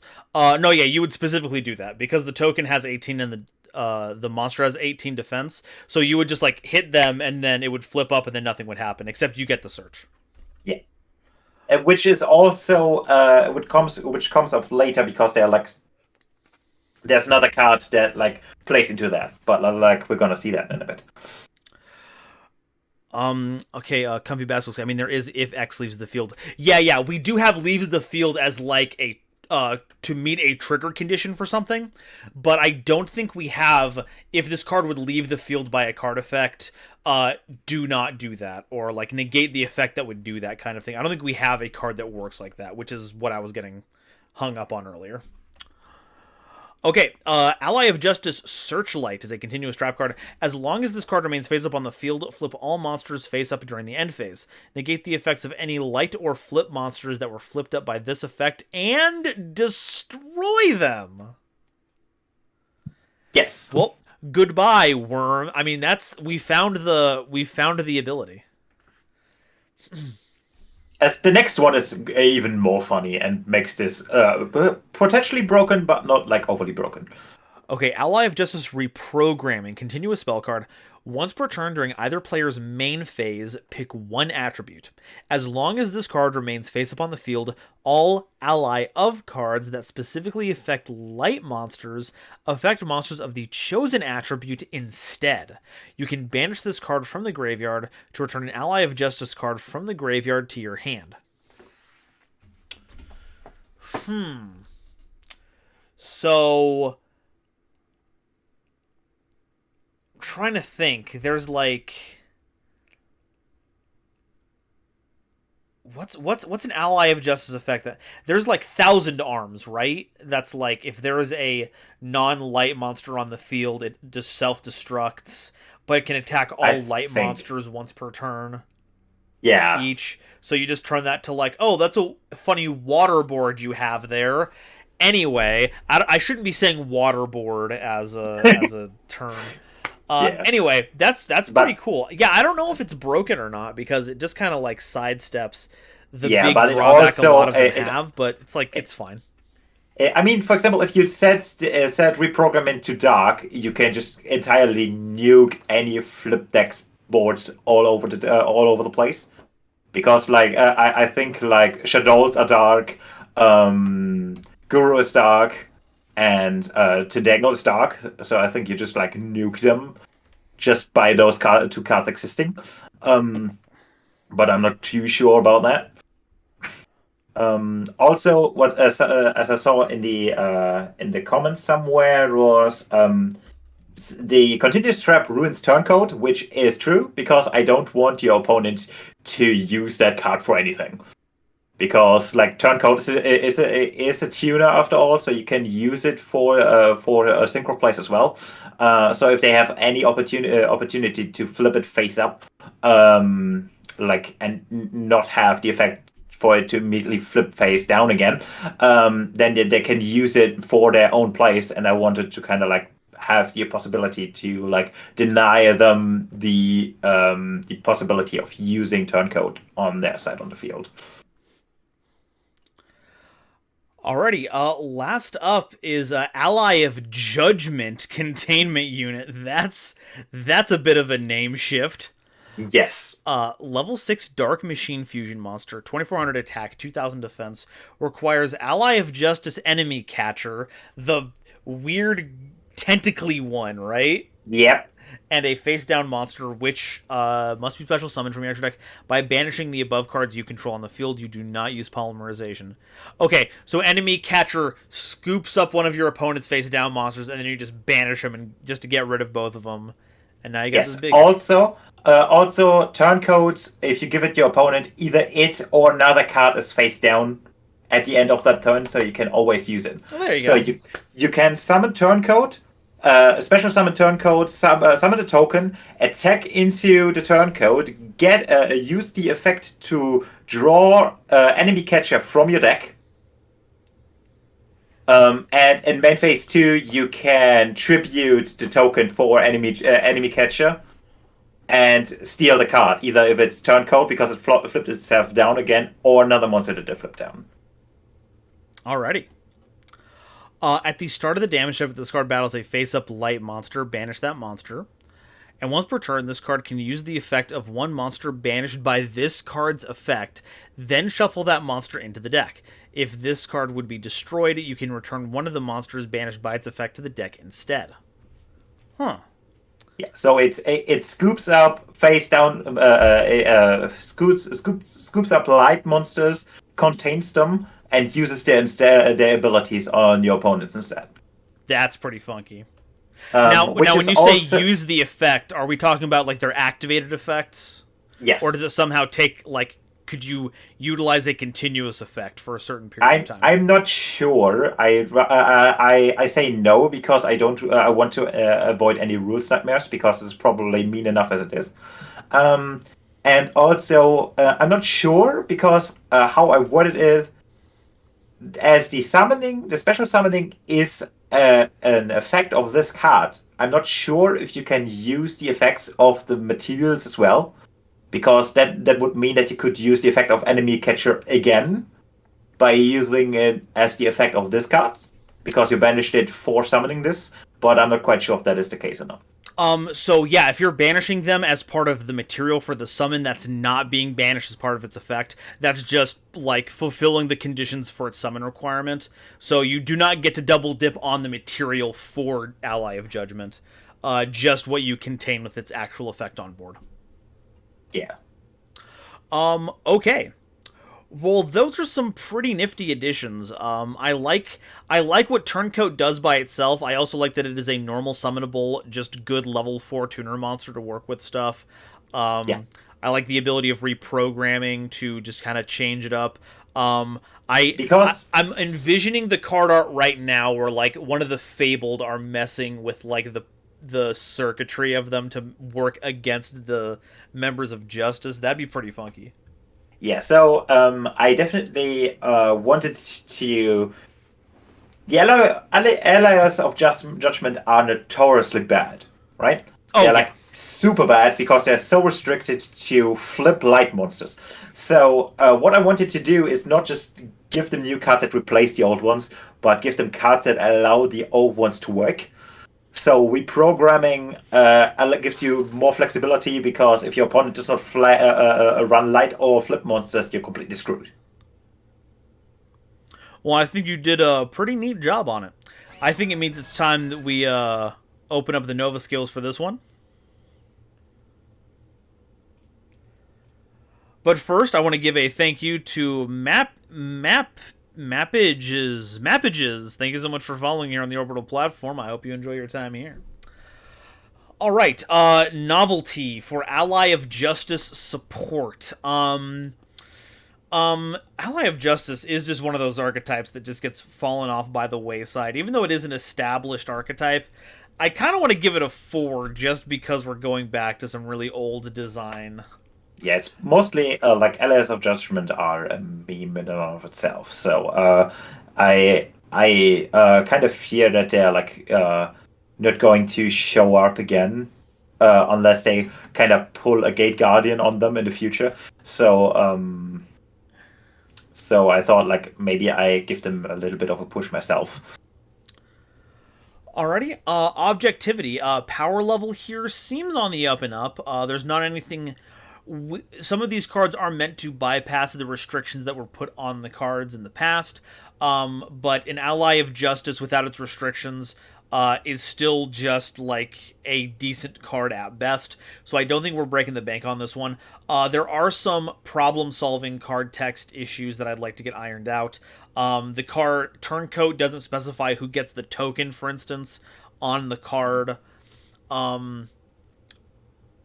What was another one that we had here? The containment unit doesn't have a lot of specificities on what kinds of effects are being used from the cards that are banished. But other than that, I think we've got a pretty solid base here. So I would give the objectivity on this one a 3. Okay. Versatility. The versatility is interesting on here because Turncoat does not have any restrictions on it. So, at worst, you could play this as a card that gives your opponent a monster, shutting off Imperms and Evenly Matched and Lightning Storms, while giving you a free token that you can use for anything. That by itself, even if you're not playing an Ally of Justice deck, is pretty gross. The other ones are pretty specific for the archetype, so... I did not think about that, to be honest. I did not think about the fact that it just gives your opponent a monster, even though they might not want to have any. So you could probably also, like, use it for, like, some FTK bullshit if you want to. I hope not, but I think somebody probably would find it out. So I'm gonna give it a 3, but, like, it's this weird, like, average between things like Searchlight, which are so specific to Ally of Justice, and Turncoat, which can see play in almost anything. Yeah. So we're going to average that out to a 3. And Awesomeness, I'm giving it a 5. It's Ally of Justice support. Look, they've done their time, okay? These are not Gen X's. They've done nothing wrong. I am alleviating them of their crime of being too specific. Please make Neo Ally of Justice. Make them like Zephyr monsters or something, or like make it canon that they're actually Cleforts or something. Please, for the love of God, just give me more Ally of Justices. I gotta see if I can make like a crossover archetype between the two. That would be funny. Clefort and Ally of Judgment. Also, I'm not sure. Do we have a little bit of time for a freebie, or are we running out of time? I think we're past time. How much are we? How much of this freebie is it? It's a rank 8 Xyz. It's more like a teaser for the future. Do you have it ready to post right now? Yes. All right, I'll take a look at it for 5 seconds. Oh, okay. Sure. Zero the time. Oh, we're getting back on that Zera the Mant stuff, huh? Yeah. Alrighty, okay. I thought you said this was gonna be this month's thing. Yes, I wanted to do that, but also all of those cards have are fully designed with like card art that I cannot use anymore. So I have to also like work it over because those cards are very convoluted, and they can be super confusing for anybody that does not like know the intricacies of how Yu-Gi-Oh works, because I think it's like Silent Wobby or something, which is the card that treats it has like such a weird description that is based around the fact that your opponent has it and you get the effect because you switch the places, switch it over. And my Zera cards are designed in such a way that they just like flip back and forth on your and your opponent's side. So all right. The wording is completely all over the place, and I want to see if I can like maybe make it a little bit easier to understand, because otherwise 15 minutes might not be enough. All right. Okay. Well, thank you so much for your time. Any last words for the audience before we move on to our next set? No, I think that's about it. All right. Well, thank you so much again for helping out the channel and for showing us your cards, and I will talk to you later. All right. See you later. Bye-bye. Have fun. I'm gonna have fun. Buckets of it. Alrighty. That is it for all of our presenters today. Let's go ahead and move on to our next person's stuff. Let's go find Zaldreka's cards. It looks like Zaldreka, for those of you who stuck around last time, Zaldreka made an entire Fate archetype that was built around the Chaldeas. This one seems to be a bit more tame, but we are going to have to push through this if we're going to make it in time. So let's go ahead and clear out the Nova Scale. Let's double check chat here.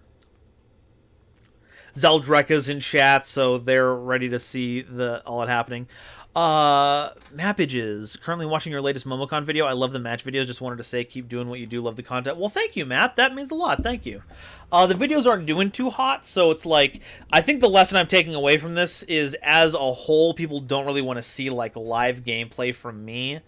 But I do appreciate the people who do enjoy it letting me know, because it means a lot that all that effort is being enjoyed. So thank you. Okay. Did I miss anything? Oh yeah, also D-Mock almost has the what the cocked.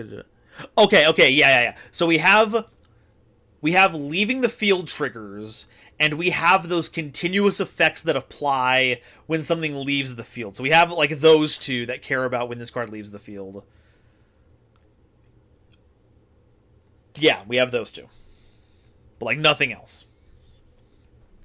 Until like a third thing shows up that I forgot about. All right. 1 second. I think these might be a little right there.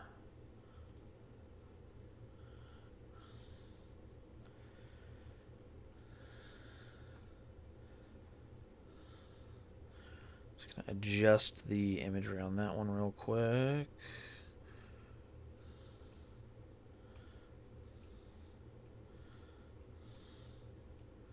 There we go. Okay, that looks a bit cleaner.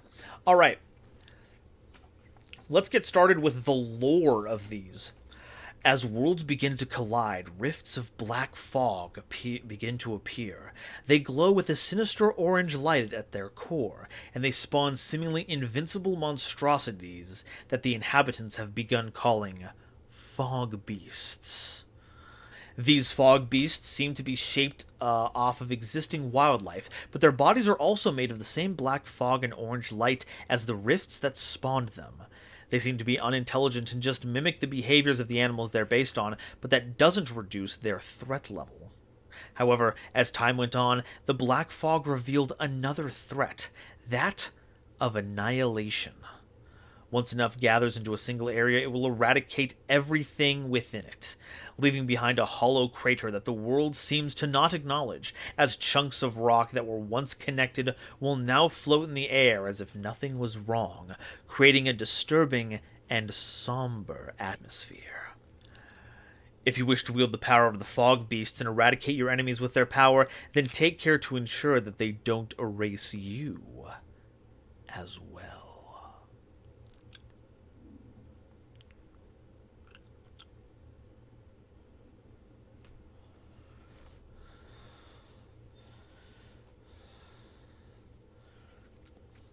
Are you not wanting to watch that? I'm not sure they're quite the right message. I'm not, so maybe I'm totally off base here, but like if people aren't used to that sort of video, initially click. But if you like making those videos, people will get used to them. People will harass. That's true. There is that balance of being persistent to let people know that you're doing something, as opposed to something not being good off the bat. That's true. That's fair. Sometimes you gotta persist. All right. Let's begin with example, Fog Beast. They're dark, variant levels. They're illusionist monsters. They have some variant of 50 attack or defense. This card cannot be used as material for a summon except for illusionist monster summons. If this card battles a monster, neither monster can be destroyed by that battle. At the end of the damage step, if this card battled an opponent's monster, banish both monsters. You can only use the following effect once per turn. If level 5 or higher, will have some way to summon it.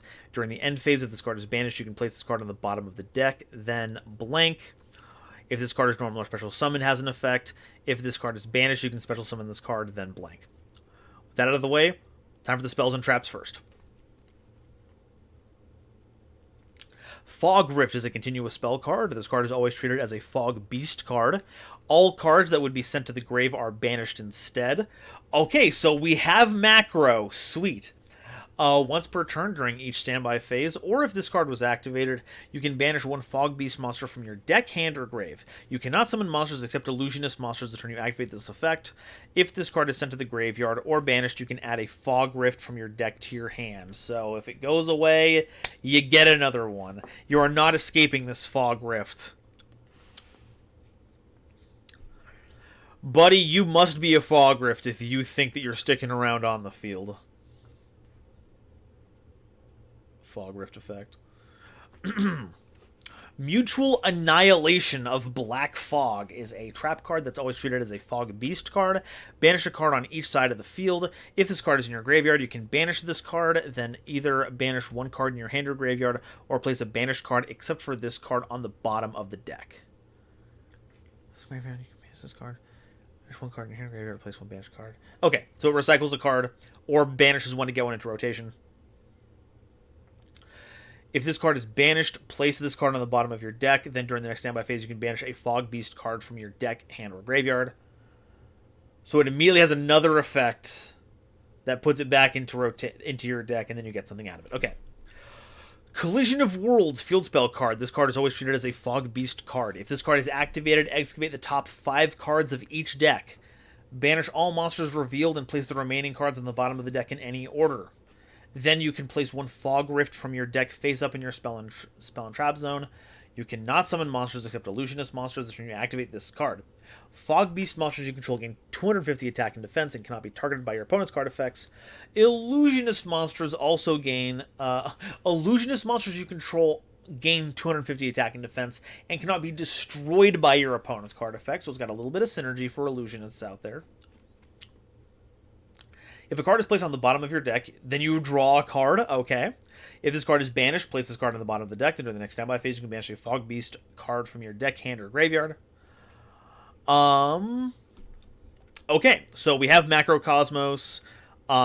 We have a card that helps put your cards, banishes your card out of other places, and recycles them, and we have a big boost and keeps them safe. Fog Beast Squarer is a level 1 Dark Illusionist effect monster with 150 attack and defense.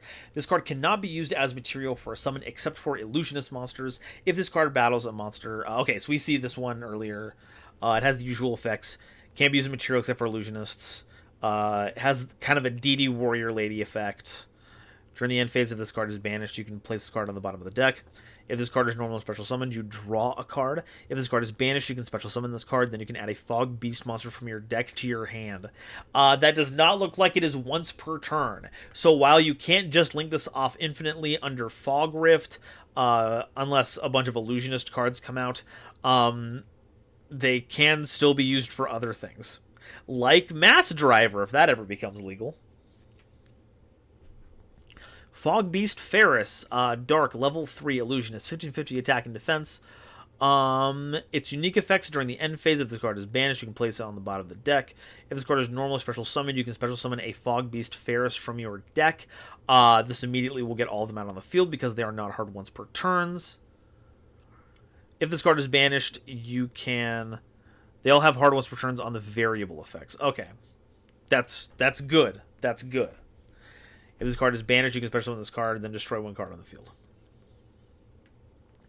Fog Beast Leia, Dark, level 4 Illusionist effect, 1850 attack and defense. Neither player can destroy a battle if this card used. During the end phase, if this card is banished, you can place this card on the bottom of the deck. If this card is normal or special summoned, you can add to your hand or banish an Illusionist monster from your deck. If this card is banished, you can special summon it. Then you can add an Illusionist monster in your grave or that is banished to your hand. So now we have recycling. Fog Beast Host is a Dark level 5 Illusionist monster with 2050 attack and defense. You can only control one. Cannot be used as material. Battling effect. If you can special summon this card from your hand to your opponent's field in attack position by attributing one monster they control. So we have some kaiju stuff. During the end phase, this card is banished. You can place this card on the bottom of the deck, then banish a Fog Beast card from your deck. If this card is normal or special summoned, this card's controller must banish one card they control. If they control any number of non-Fog Beast cards, they cannot banish this card with this effect. Okay, so they have anything else beside Host, they can't banish it. But if all they have is... oh, Host. Sorry, I thought we were going for proper names here. Host has to banish itself as the only card that they have. Or only monster that they have. Okay, Fog Beast Eggle is a level 6 Illusionist, 2350 attack, 2350 defense. Its own effects. Reveal this card in your hand. Special summon this card. You can't special summon except Illusionist monsters when you use this effect.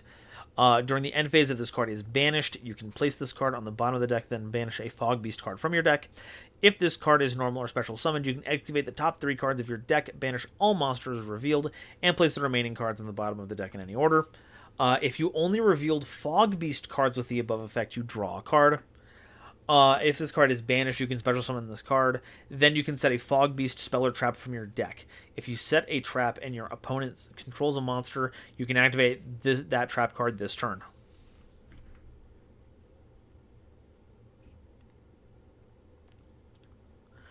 Alright, Fog Beast Garafa is a dark level 7 illusionist, 2450 attack and defense. If you control no monsters or only Fog Beast monsters, you can normal summon this card without tributing. During your standby phase, if this card is banished, you can place this card on the bottom of the deck and activate the top 3 cards of your deck. Banish all monsters revealed and place the remaining on the bottom of your deck in any order. If this card is normal or special summoned, you can banish a Fog Beast card to your side of the field, or you can banish one Fog Beast card on your side of the field or that's in your graveyard. If you do, banish one card your opponent controls or is in their graveyard.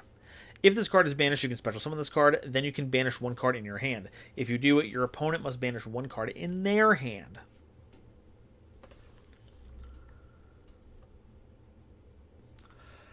Fog Beast Mammoth is a dark level 8 illusionist monster with 2650 attack and defense. If this card battles a monster, neither player not opponents be destroyed. We've already that's the continual effect, not a continuous, the constant effect. Reveal this card in hand, banish it. You cannot special summon except illusionist monsters the turn you use this effect. During the standby phase, if this card is banished, you can place this card on the bottom of the deck and activate the top 3. Banish all monsters revealed this way and place the remaining on the bottom of your deck in any order. If this card is normal or special summoned, you can banish a Fog Beast card on your field or is in your hand or grave.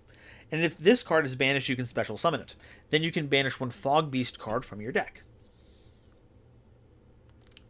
Fog Beast Volgol, Dark, level 9, Illusionist, 2050 attack and defense. Banishes a Fog Beast monster. Can banish a Fog Beast monster in your hand or graveyard to special summon this card from your hand or graveyard. You cannot special summon monsters except illusionist monsters the turn you use this effect. During the standby phase, if this card is banished, you can place this card on the bottom of the deck, then activate the top 3. We've seen this a few times for the higher than level 5s. If this card is normal or special summoned, you can add a Fog Beast spell or trap from your deck, grave, or is banished to your hand. That's a great amount of searching. And if this card is banished, you can special summon this card. Then you can shuffle up to 3 cards in either graveyard or that is banished into the deck. Next is Fog Beast Dryghoul, a level 10 illusionist, dark attribute, 3050 attack and defense. Reveal this card in your hand to banish it, and then it locks you into illusionists. This is when you use the effect. During the standby phase, if this card is banished, you can place this card on the bottom of the deck, then do the excavating. If this card is normal or special summoned, you can banish a Fog Beast monster from your hand, deck, or graveyard. If this card is banished, you can special summon this card, then you can banish one card on either field. And then we have Fog Beast Alpha, Dark level 12 Illusionist, 3450 attack and defense. All cards that would be sent to the graveyard are banished in said second Macrocosmos. Any cards that would be banished face down are banished face up instead. Different Macrocosmos. Forced Macrocosmos. Kashtira, get out of here. During the end phase, banish the top card of each deck, then you can place one banished card on the bottom of the deck. If this card is banished, you can special summon this card, then banish all other monsters on both fields. If your opponent activates a monster effect while you control no monsters or only illusionist monsters and this card is in your hand or is banished, you can special summon this card, then negate the effect, and if you do, banish that monster.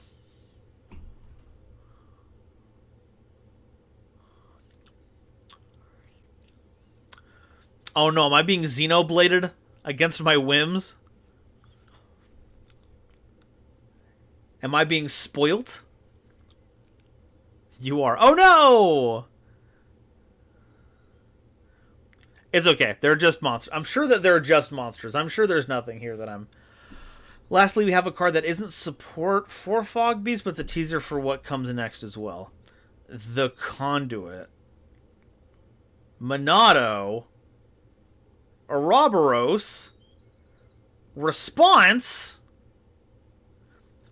and then here's some tech cards. Yeah, these all make sense. Okay, well, these are a ton of cards. Let's get the Nova Scale set up here real quick. So, novelty. So we've had decks that like banishing. We've even had beasts. No, but they're not beasts. They're illusionists. We've seen macro decks before. We've seen decks that take advantage of being banished before. These mechanics do feel very similar to Metaphys. I'm trying to think what is meaningfully different between the Fog Beasts and the Metaphys. What is the big breaking point between the two? Because both archetypes love having their monsters banished. They all shuffle back to get additional effects. I guess by the fact that we don't have a lot of illusionist cards, they're not exactly a lot of design space for them that we've used, but there are some very familiar effects and templating that we've seen here. Let's go ahead and give Novelty. Let's give Novelty a 2 on this one. We've seen a lot of these. We've seen some of these effects before. Similar operating stuff. Still pretty cool. Objectivity. Are these cards on the power level? Is their problem-solving card text good?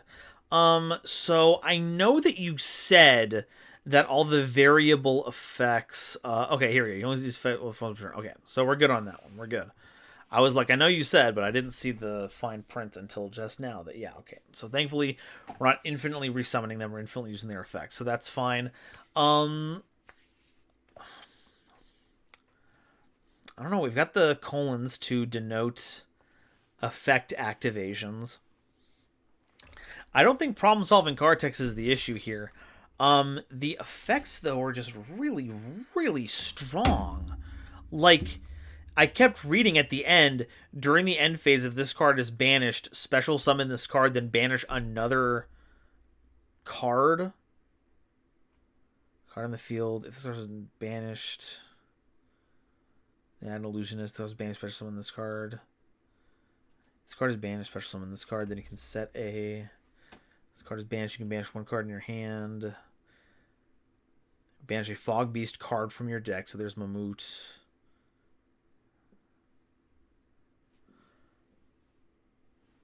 Either field doesn't necessarily mean... I'm going to give it a 4 on objectivity. I'm worried how powerful a deck that just has not just one, but 2 macrocosmoses that are so easily ping-pong across their effects to set things up. That seems really outrageously powerful. So giving it a 4 on objectivity. Versatility. Can this card see play? There's actually a lot of restrictions here that keep us into only illusionists. Only special summoning illusionists. Only using them as material for illusionist monster summons.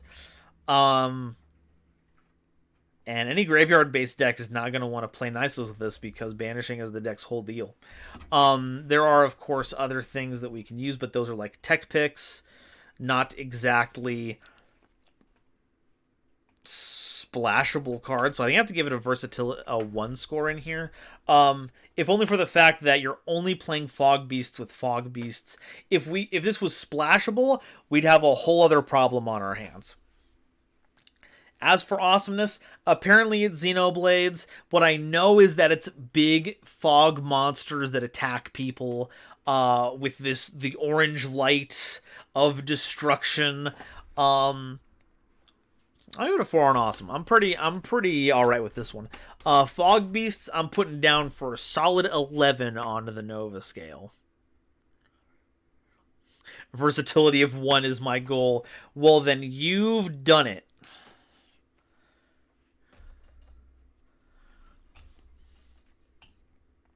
Alrighty.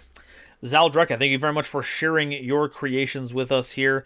Let's go ahead to our next contestant here. I say contestant like this is some kind of game show. It is most definitely not. We're just vibing. Next is Rex Raptor, who is on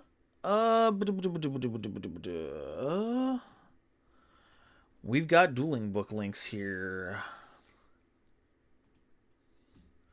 By dueling book links, I mean this one, and I'm already seeing some funky names here. I'm going to step away for just a ding-dang second. I need some more water. You could probably see that my throat was getting a little parched. So, one moment. I'm going to go ahead and throw up an ad real quick for all of y'all's. But of course, if you would like to avoid it, you may submit a little subscribing button so that you do not have to see what Taco Bell has to sell you this fiscal quarter. Anyway, see you in a sec.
Okay. I'm back. We have a request for a little tri-horned dragon. Shauna Hart paid 1,000 channel points to have Tri-Horned Dragon say, "Can someone make support for me so I can shine?" Yeah, who's that you're gonna submit the Tri-Horned Dragon support? We were talking about it last time, and we don't have official ones, but I know Tri-Horned Dragon would like to read his own stuff. I'll do it. I'll read it all as me. Like, I'll just do it. I love talking about myself. I feel like we've opened up a terrible invitation for a bunch of Tri-Horn stuff. Well, it seems pretty good to me. Okay, bye! Good kid, Nick. Good kid.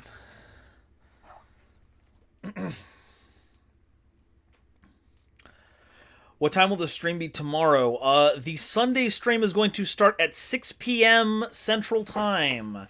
12 a.m. British Summer Time. Alrighty.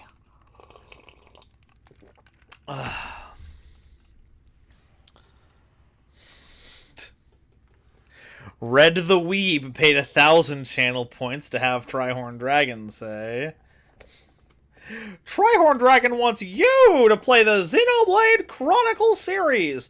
You can even play as me, Tri-Horn Dragon. No, they can't. Yeah, but like it's what if they go played it and tried? Wouldn't that be cool? Tag me in your photos of me, Tri-Horn Dragon, in your favorite Xenoblade game. Don't actually do that. Okay, bye. I can send you a Tri-Horn card right now real quick. No, unfortunately we have to get through this. We have to get through the rest of these. I have an hour and 15 minutes to get this done before my next appointment. My next ill-fated task. All right. let's get started with Rex Raptar's cards. First up is Mutated Vendred, a Link 1, it looks like. Dark zombie monster with 1600 attack, requiring a level 4 or lower Vendred monster. There's a lot of those. If this card is Link summoned, you can set a Vendred spell or trap directly from your deck. If it was a quick play spell or trap card, you can activate it this turn. You can target one of your banished zombie monsters and special summon that card, and if you do, you can special summon a Vendred monster from your deck. But its effects are negated, and it's banished face down when it leaves the field, unless it was tributed. If you ritual summon a Vendred ritual monster, you can pay 500 life points, banish one card your opponent controls. Okay. That's the Link 1 that does literally everything. It gets you a ritual spell, or it gets you the cool trap card that deals with stuff. It gets you back your banished zombie, any zombie monster, and a Vendred.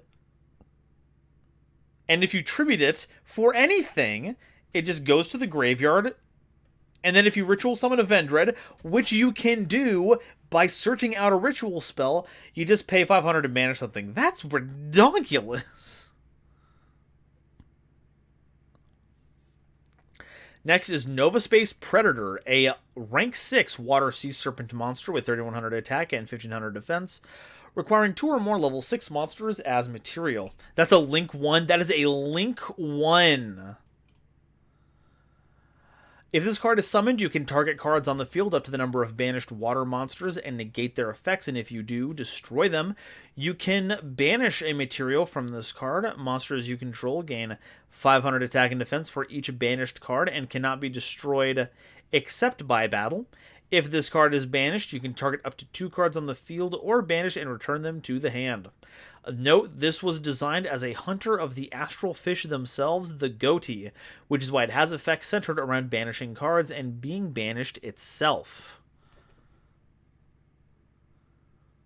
Too bad Vendred has like 2 good cards. Yeah, and with the Vendred Link, you're gonna get both of them easily. Okay. So it checks banished water monsters, pops cards in accordance with how many there are.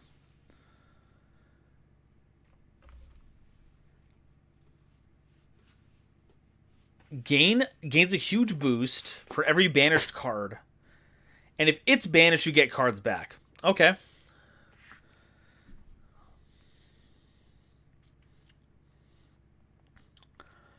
Regal Lord of Vampire Kin is a rank 10 Dark Zombie Xyz monster with 3300 attack and 3000 defense, requiring 2 or more level 10 monsters as material, but you can also Xyz summon this card by using a Vampire Xyz monster you control as material.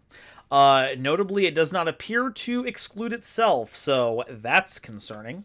You can target a monster in the opponent's graveyard, attach a material from this card, and if you do, special summon that monster to your field. It is treated as a zombie-type vampire monster, and its effects are negated, if any. You can only use this effect twice per turn. Also, you can't special summon monsters for the rest of the turn except zombies. If an Xyz monster you control inflicts damage to your opponent, you can declare a card type. The opponent reveals 1 card of that type in their hand or deck, then you attach it to an Xyz monster you control as material. If this card leaves the field by battle or an opponent's card effect, you can special summon a zombie monster from your grave during the next standby phase. Created as a retrain of Vampire Lord, this card attempts to combine both the old and new playstyles of vampires while still being mostly playable. I think that succeeded.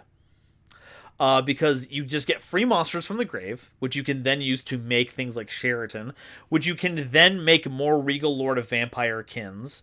There is a hard twice per turn on there, so you can't do that immediately again, but that's pretty nifty. It will do the monster spell or trap thing to steal cards out of your opponent's deck, and then it replaces itself. Not too bad. Next, we have Jump Above, the Carp of Longmen, a level 12 light worm fusion monster with 4,000 attack and 3,000 defense, requiring a Synchro monster and 2 worm monsters as material. If this card is fusion summoned, you can draw a card, and if you do, you can destroy 1 card in your hand or on the field.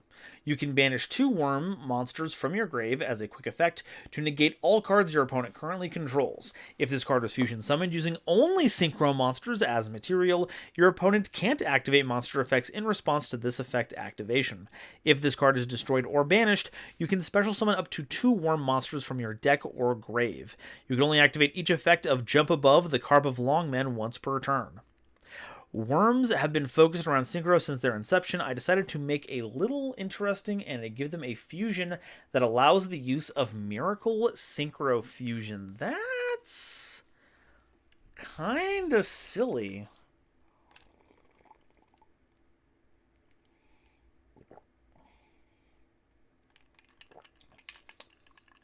Yeah.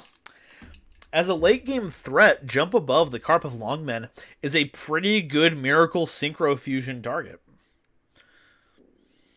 Alright. I dig. Draws a card, pops a card, banishes worms, negates entire field, replaces itself. Next up is DDD Abyss Impaler King Vlad. Link 3. 3 downward pointing arrows. Dark Fiend. 2800 attack, requiring 2 or more DD monsters as material. If this card is special summoned, you can activate this effect. You can't special summon monsters for the rest of the turn except DD monsters. Also special summon 2 DD pendulum monsters with different names from your pendulum zones, and if you do, take 1000 damage. If you control a fusion synchro or exceeds DD monster, you can banish this card from your graveyard. DD monsters you currently control gain piercing battle damage and can't be destroyed until the end of your next turn. Pops the card but doesn't miss timing. Wow, incredible. In a worm deck? No way. So you make the Link 2, you set up your scales, use them however you want, then you fold one of them into the Link to make Vlad, summon out the pendulum monsters, take some more damage, and then you can do more stuff with it. The foe to DDD King Beowulf. I think they're in different canons. Okay, Archfiend Grandmaster, Link 1, Dark Fiend monster with 2800 attack, requiring a Fiend monster that has 6-sided dice in its text. That's a Link 1? What else is going on here? This card can't be targeted by card effects or for attacks while you control another Fiend monster. If you would roll a dice for a Fiend monster's effects, you can choose the result During the main phase as a quick effect, you can special summon up to 2 Fiend monsters that have 6-sided dice in their text from your hand, deck, or graveyard. You can't special summon monsters except Fiend monsters when you activate this effect. Snipe Hunter is a classic monster of old Yu-Gi-Oh! And has gotten on numerous artworks with the Archfiends. It only makes sense that you can use him for the summon of this guy. In other words, lore!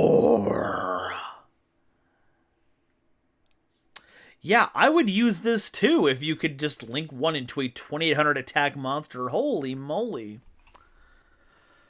Okay, and Rose of Unending Nights is a level 2 dark plant monster with 100 attack and 300 defense.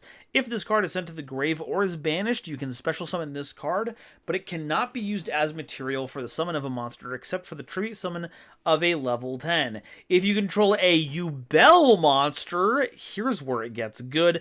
You can banish this card from your graveyard face down to destroy up to 2 monsters on the field. If your opponent controls more monsters than you do, you can banish this card from your hand, and if you do, special summon a sacrificial rose token to your field. You can only use each effect once per turn. Note, anime reference time. Yubel used a deck primarily around token spam to bring out herself and had these funny little plants, so I've retrained Regenerating Rose to better help the playstyle and future-proof it. Huh. So, you get a free material that you can use to summon Yubel. And if you control Yubel, it pops monsters on the field. Notably, I believe this allows you to pop your own Yubel to get it to its next stage. Or alternatively, you can banish it from the graveyard to make a sacrificial rose token so that you can help tribute summon Yubel.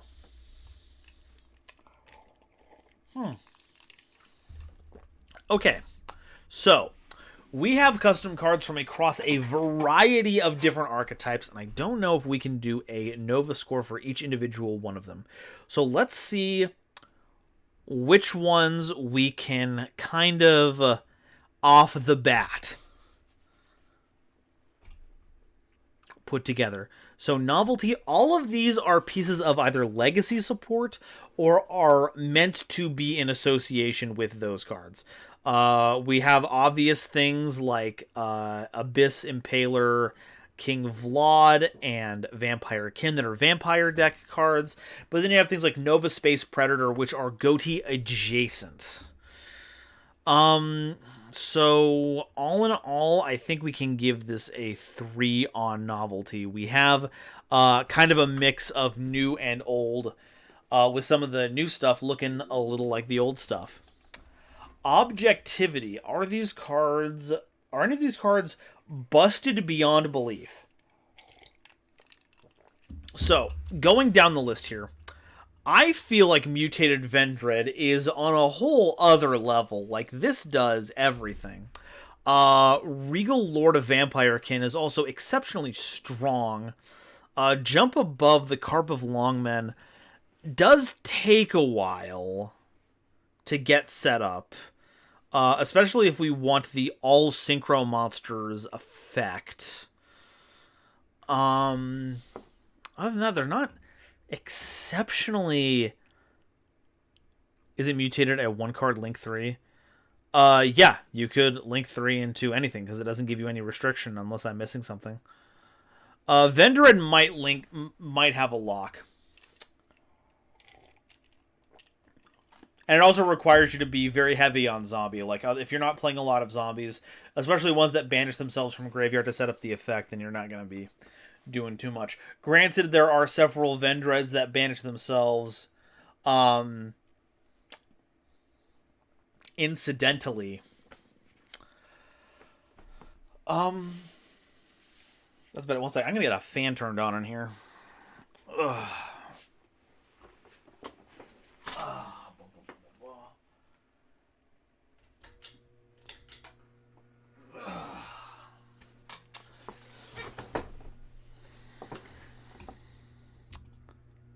Okay, that seems fine.